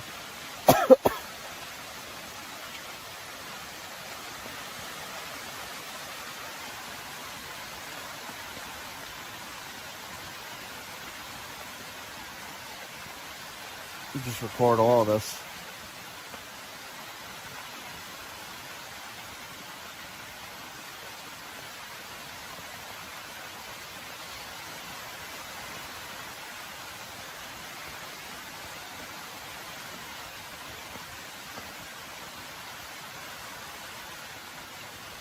When you're in the mountains, I learned this in North Carolina. If you are near a creek and this happens, if you are at a campsite on a creek and this happens, I would move if I was you. You should add a link to that video. Yeah, I'll add a link to that video here, so you guys can see what I'm talking about. I'm gonna cut this here. I'll see you guys if anything else happens.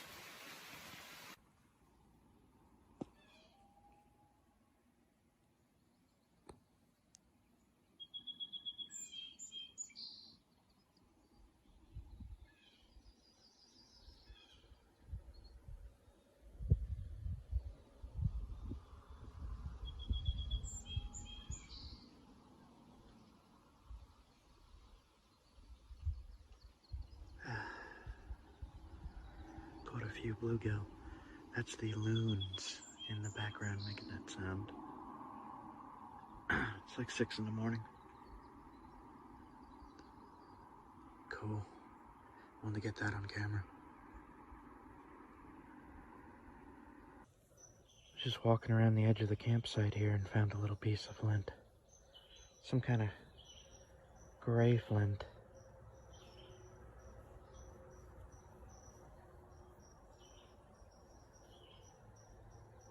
Might be a limestone. Flakes though.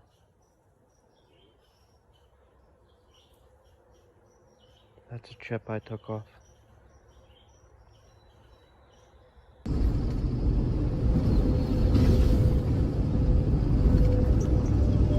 Just zoom you around so you can see what I got going on.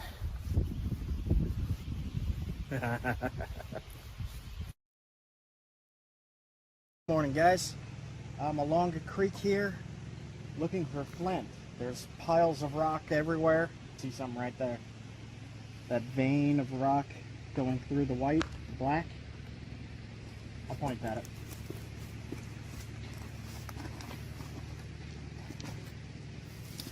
Right there. Oh yeah. I see some other stuff I want to test.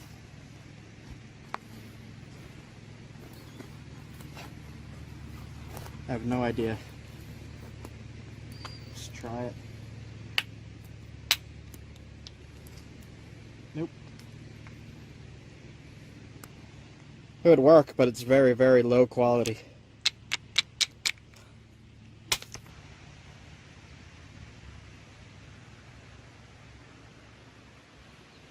Hand me that piece. It feels like flint. Let's see.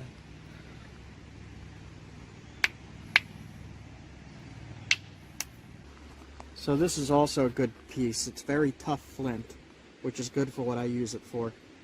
Very similar. This is lower quality, this is higher quality, but both are good for what I use for.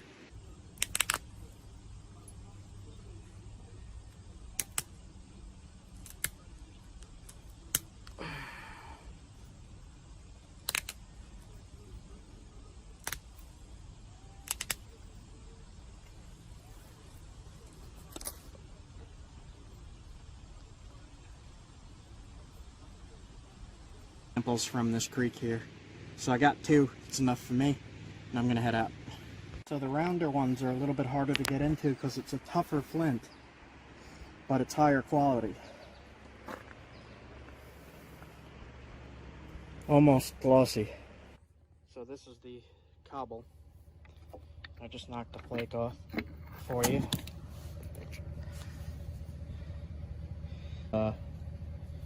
Incredibly pure stuff. It's kind of black gray. It comes in big boulders like this, big cobbles.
Did you get one?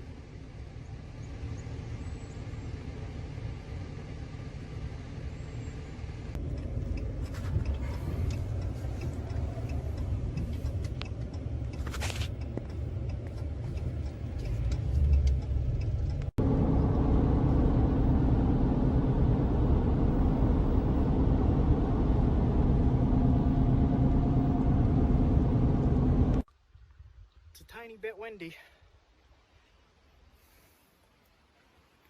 I am in the woods.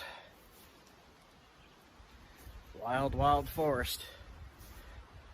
Let's see if I can make that come in a little better. There we go. So, this is why exploration is worth it. Been looking around quite a bit for somewhere that I wanted to camp. And I don't know what kind of trees these are. Maybe a spruce?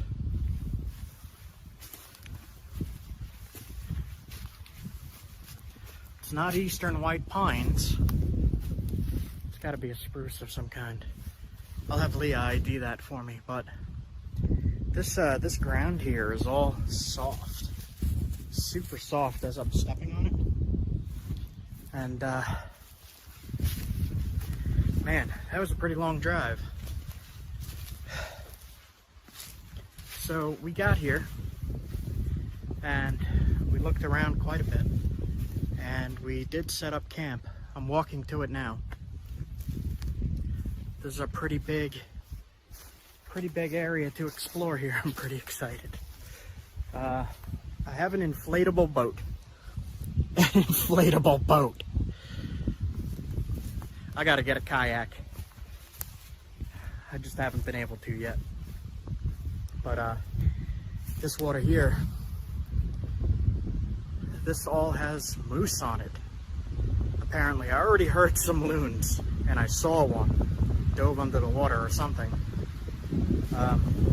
There's also some strange looking ducks. Ducks or something. Oh, I needed this. So, okay. I'm walking down to the campsite. There's nothing here at all. Like at all, there's nothing. So Leah is beat from looking up stuff and looking at directions and looking down. While I was driving, she was looking down at the phone trying to get a good spot here, doing some research and such. So I think she might be inside the tent, but I'm gonna at the last second here zoom you around so you can see what I got going on.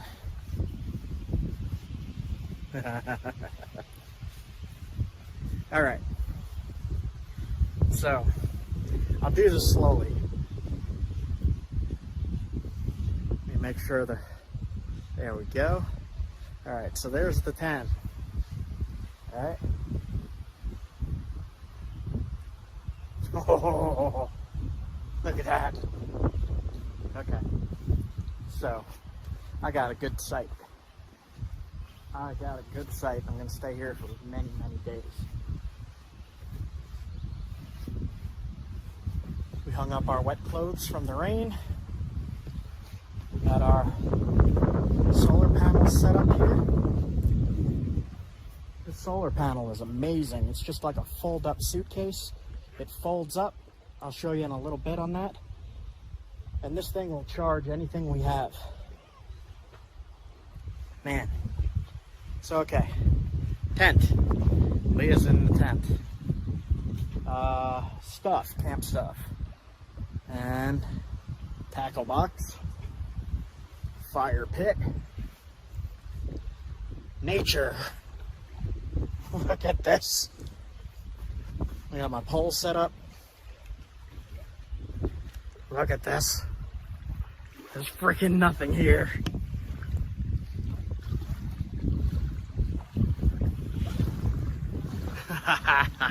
Alright guys, I'm going to enjoy this a little bit. I'll be back soon.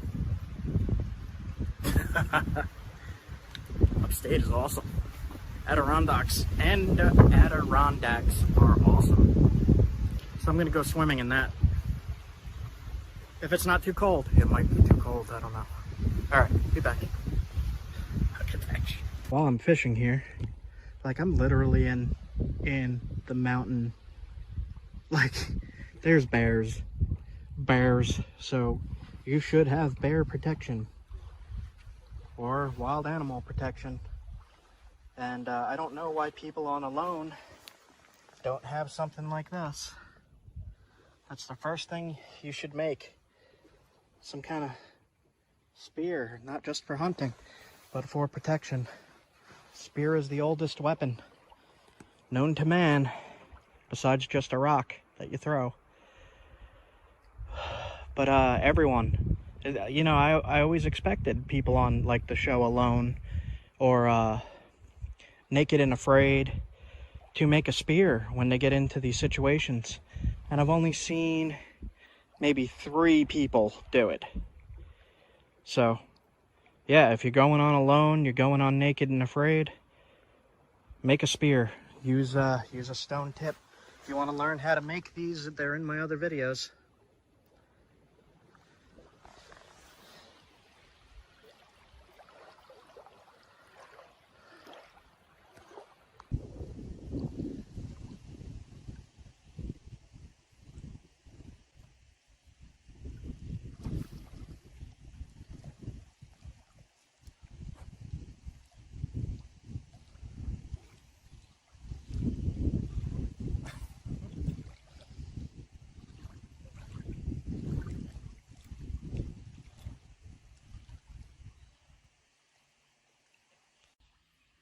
Come here. That one.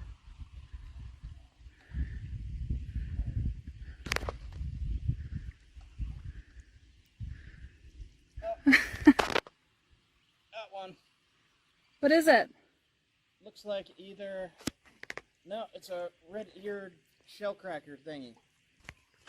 Not a big fish, but it's a fish.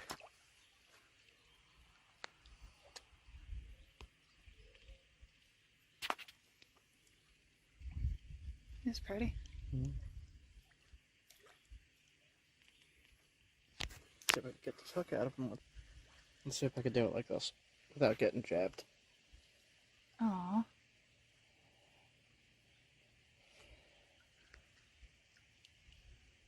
Okay. Put him off the swim.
Tried fishing until it got dark out. It is midnight. I didn't catch much. I got other stuff to do though, so. Okay. Have a good night, guys. I'm going to sleep. Good night. Good night.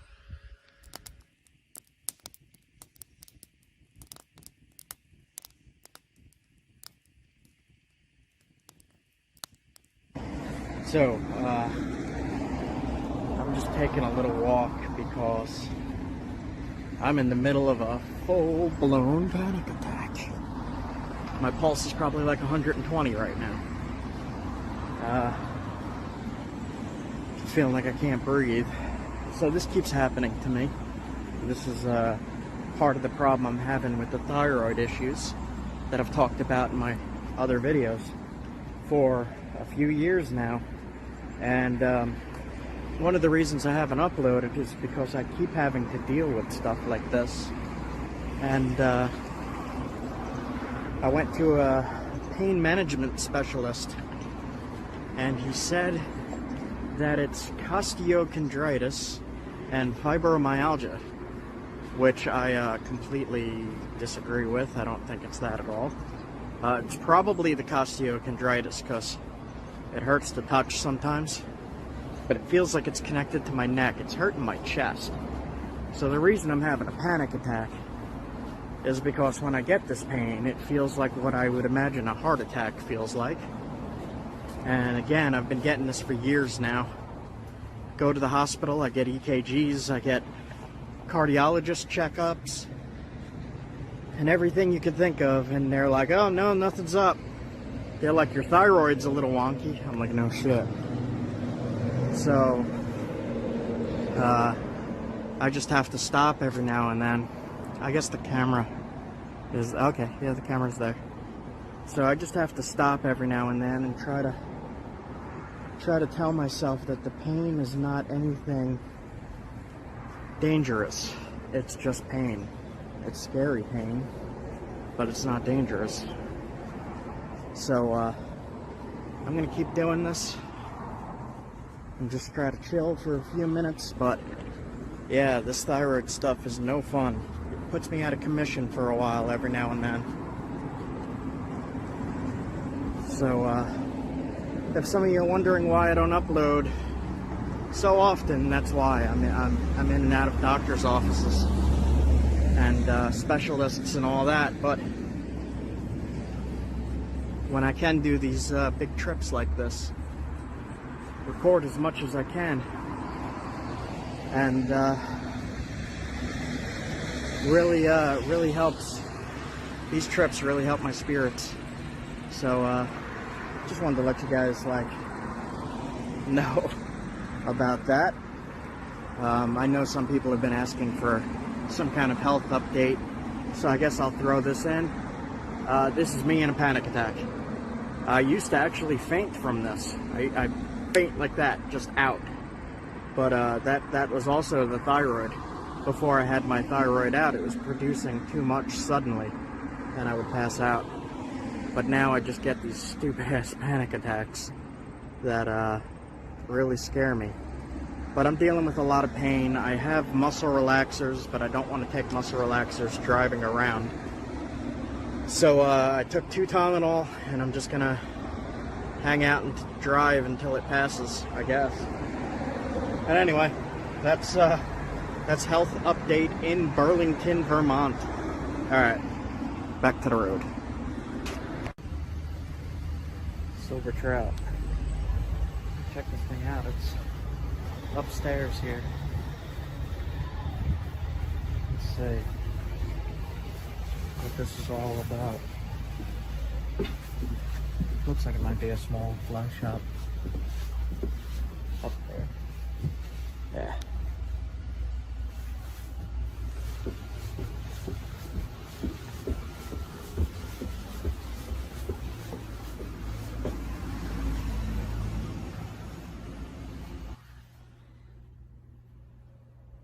Cool.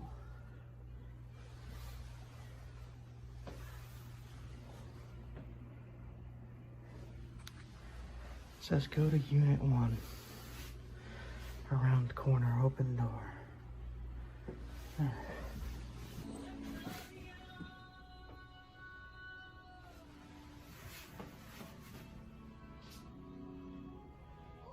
Pick some of these up. That's a cool shot. So that's a cool shot. I got myself some stuff.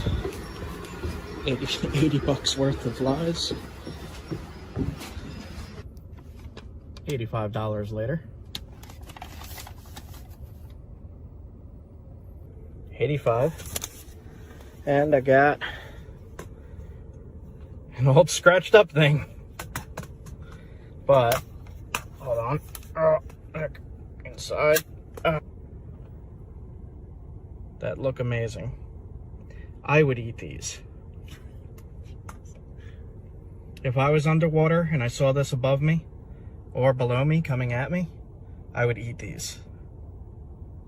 For sure. That's what 85 bucks looks like in Vermont. Okay, so he said there's a good wild brook trout nearby. He gave me tips because I spent a lot of money, I guess. Bribery. Nice place, nice guy. I like it here. Okay, I'm gonna head over there and check it out. So I'm under some bridge in Vermont. The water is freaking blue. Dude told me there's trout here. Said there's rainbow and wild brookies. Fix the color there. Yeah, look at that. Man, I wish I could show you guys how clear that is. Look at that.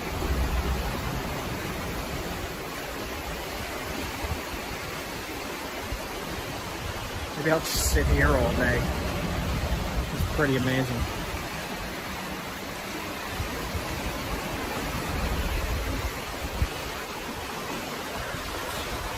Give you this view. I'm kind of on an angle here, just standing on rocks. Yeah, make sure it don't slip. Alright. Let's see. There you go. Mad River. Apparently it just flooded. Angrily mad.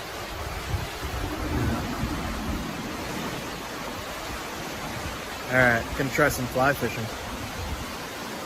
Here's Leah with my pole.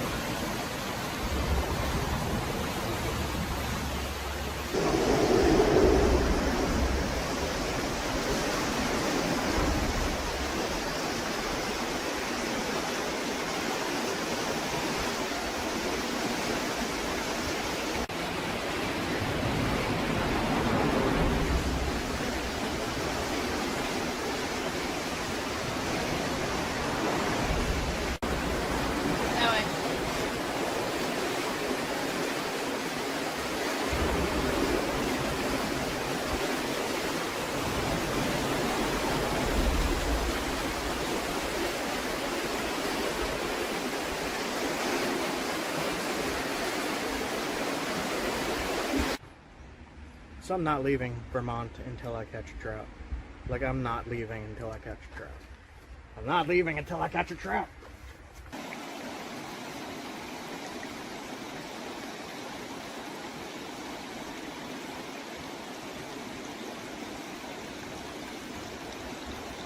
See how clear it is?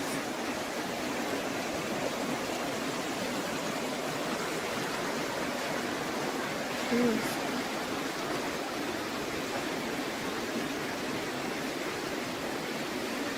I see giant boulders in the quartzite. Oh! Oh! I don't know what that was. It went too fast. Let's check the footage. Dude, it's so clear.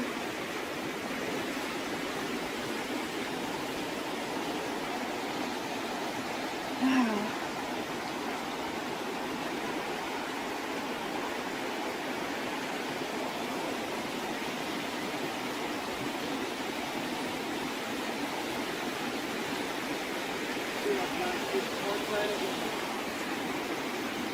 That's quartzite?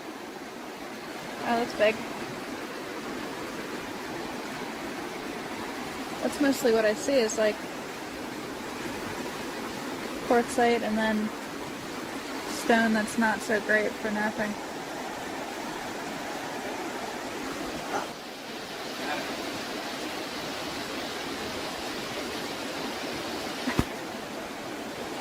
Hell yeah! Hooray!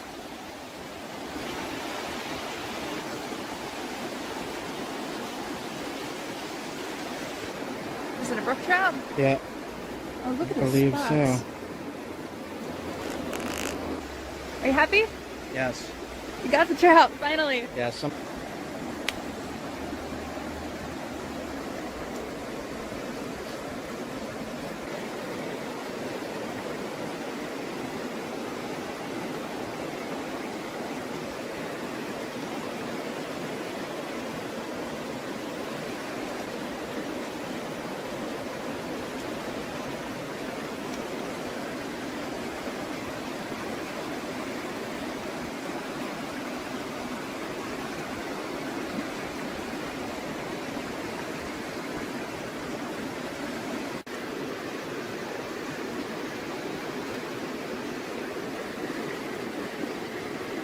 Gnats.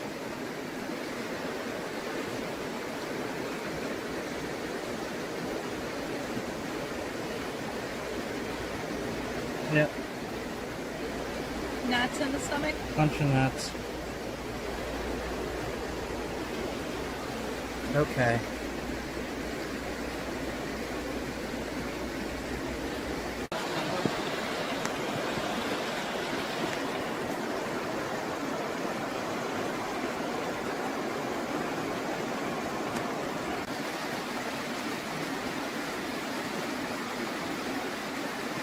Oh.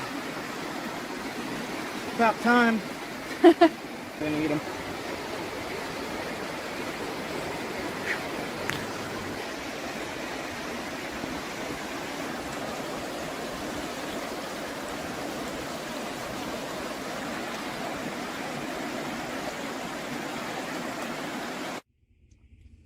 That's my first wild brook trout.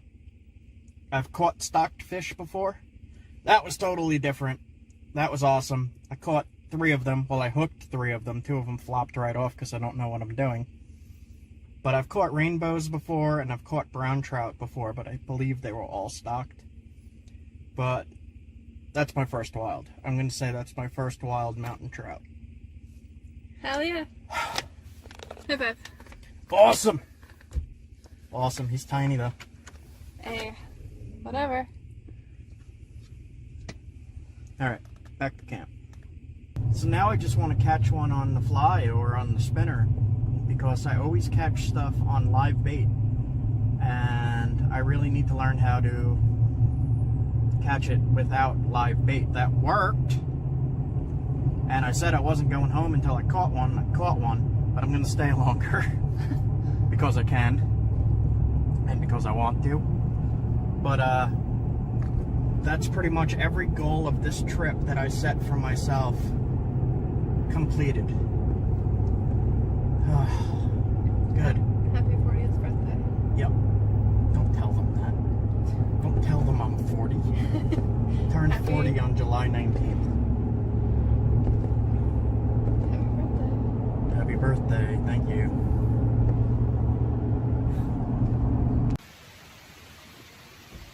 Alright guys, I set very little, well, I set some pretty big goals for this trip actually, and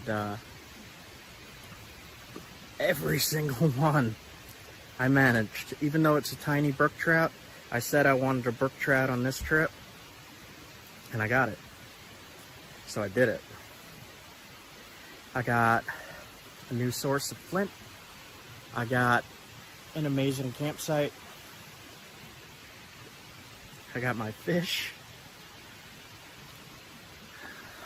I don't know what else to ask for here. Everything's freaking wonderful. Alright, I'm gonna cook this up. Get it going. Back in a bit. He's got that fire going really quick. And he's got the local protein as well. A little brookie with beautiful red spots. Look at that. What a nice fish. Thank you, fish.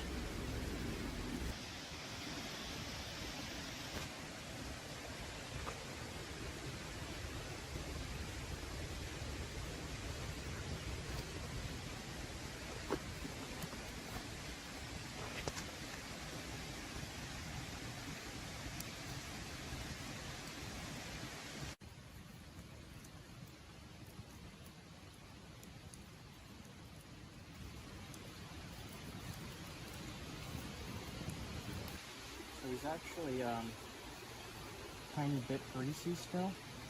I think he's good to go. Cook it a little extra just to be safe. And there's going to be little bones in here, I'm guessing. Let me try some of the tail too.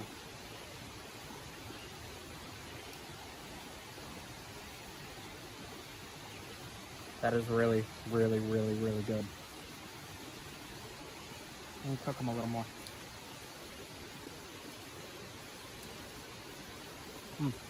Crunchy.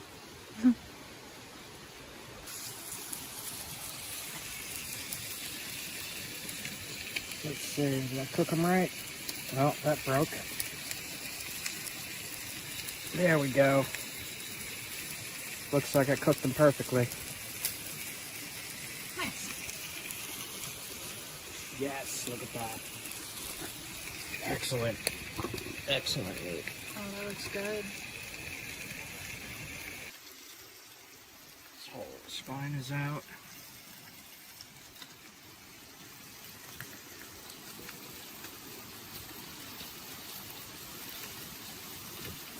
Taste this little morsel.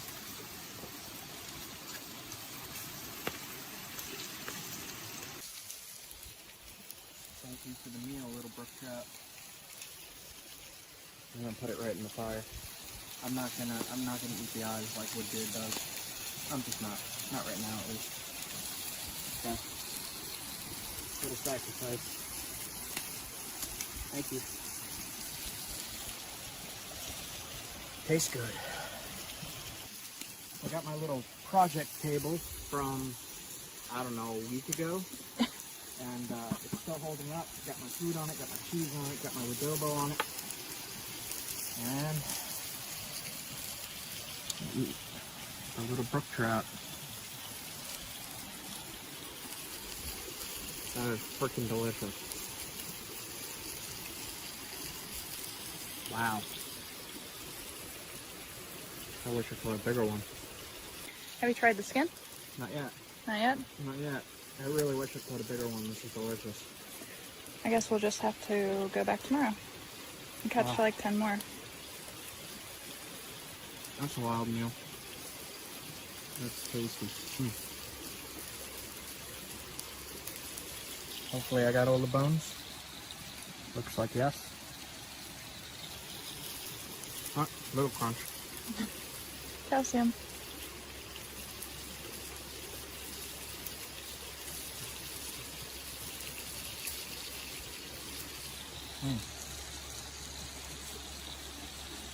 So, I don't know if the skin's supposed to be cooked more.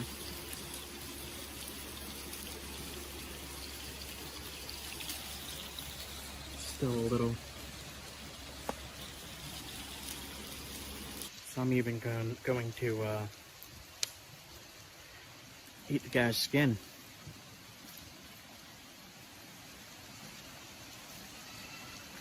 That reminds me of something.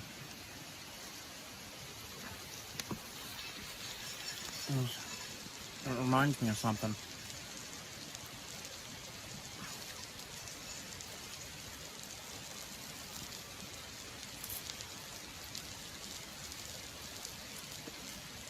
Wow.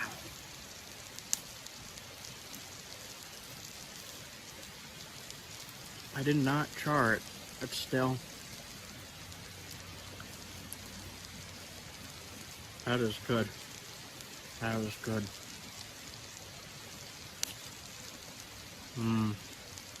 Yep, need more of that. That fish is gone. I left a little bit for Leah to pick up.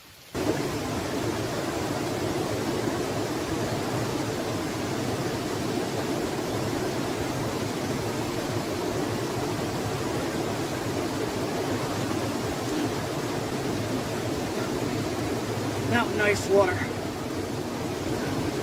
Same thing, it's got that same. Try right here.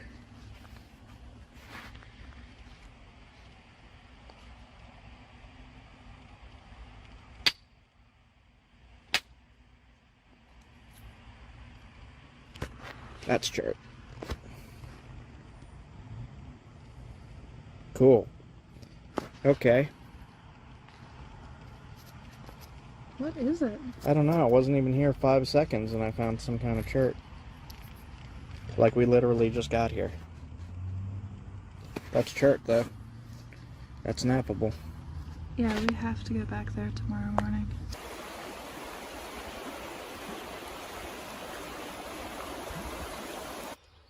So, in one of my last videos, I made this quartz point. Quartz arrowhead, quartz spear point out of cobble that I found on a trail.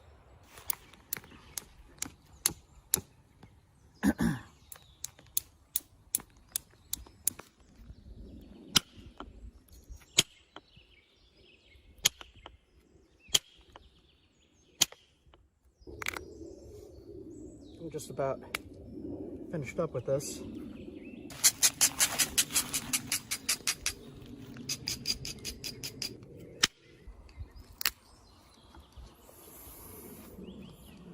Looks good to me.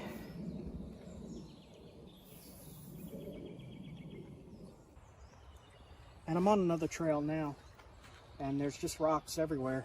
And whenever you're in an area like this, you could find stuff to nap. I could easily make a point like that out of something like this. So if you're looking for stuff for survival, anywhere along a river or creek or stream, you should be able to find stuff that will flake for arrowheads and spear points. To show you what I have here. This is an atlatl, means spear thrower. This is caribou antler that I glued into this stick. It's really simple. This is a throwing dart, which is just a straight stick with a hole at the end, reinforced with sinew so that it don't split. And this is called a foreshaft. It pops out inside the animal that you're hunting. It fits in like that. This hooks into the back end like that. Then you hold it like this, you aim, and you throw. And I'll demonstrate that. This one I actually made a few years ago out in the woods. I was out for like maybe a month plus, and I just decided to make it. There's a video, if you go way back actually, of me making this throwing stick, atlatl. And I think I'm just going to demonstrate what a little point like this made of quartz that I just found on a trail worked it into shape. I'm going to show how effective that is just on something simple. Just going to fill it with water to give it some weight so when it hits it doesn't bounce off. We want it to go through. So we'll give it a try. This is kind of a heavy duty container. We'll see how it does. Oh, it hit there.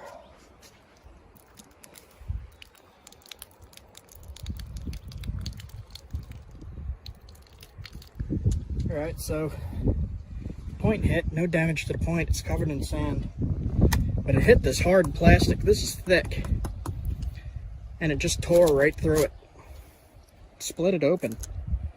At probably the hardest part of the bottle too. I was aiming for this. And it hit up here. Can you imagine if it's just skin that this is going into? That's damage.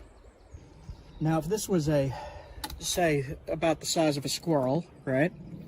If it was about the size of a squirrel and this was on a tree and this hit the squirrel in the head like that, and you see it's all caved in here, just imagine this is bone and what kind of damage that is to an animal.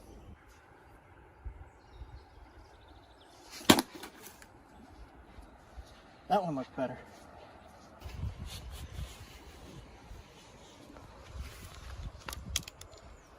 See now, when you're hunting with these, let's say that animal's struggling, this thing pops off, this falls so you could grab it again, pick it up. This thing's running away, bleeding everywhere, with a spear point in it.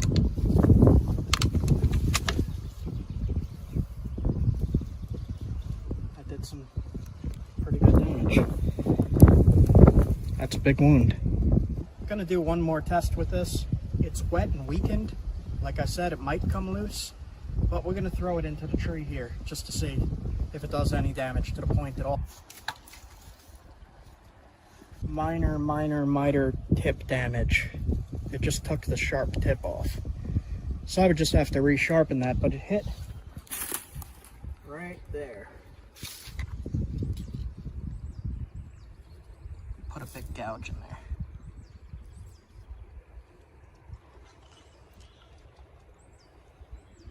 So just for fun, just imagining something. This is what they used before the bow and arrow. Before the bow and arrow was invented here. This is like 12,000, 13,000 year old technology. And you would think they would use this for small game, big game, and probably fishing. But imagine this scene 12,000 years ago with a hunter with his atlatl and dart, probably tied to this with a string so you don't lose your dart, just for fun. And I see a fish here. I'm imagining I see a fish here.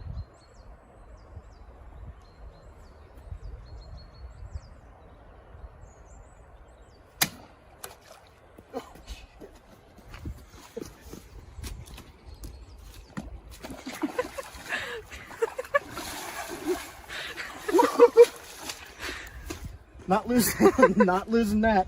So this is New England. This is freezing. I'm cold now. Oh my gosh. Okay, that's the end of that. I did not get the fish. So I kind of destroyed my dart a little bit playing with it, but that's okay. I have more of this at home. I guess I threw it too hard. This is the part that hooks in. I don't know what happened there. Probably threw it too hard. And this is old. Like I said, I made this one when I made this. So yeah, I threw it down thinking that was sand, and it was like bedrock. So the dart point got stuck in there, so I had to break it off. And when I jumped, all right, so I'm serious about that. Don't lose your primitive tech. You don't want to lose your primitive tech. You don't want somebody to find it and be like, oh, I found an arrowhead. And then you confuse everybody. So I jumped in the frickin' river. It's the first warm day. That's a river. Like, it's freezing cold in New England. And I went up to about here, and I'm soaked. And that was really, really cold. But, yeah, don't lose your stuff. If you're doing something silly like that, make sure you grab it. But, right, the whole shoreline is bedrock. It looked like sand to me.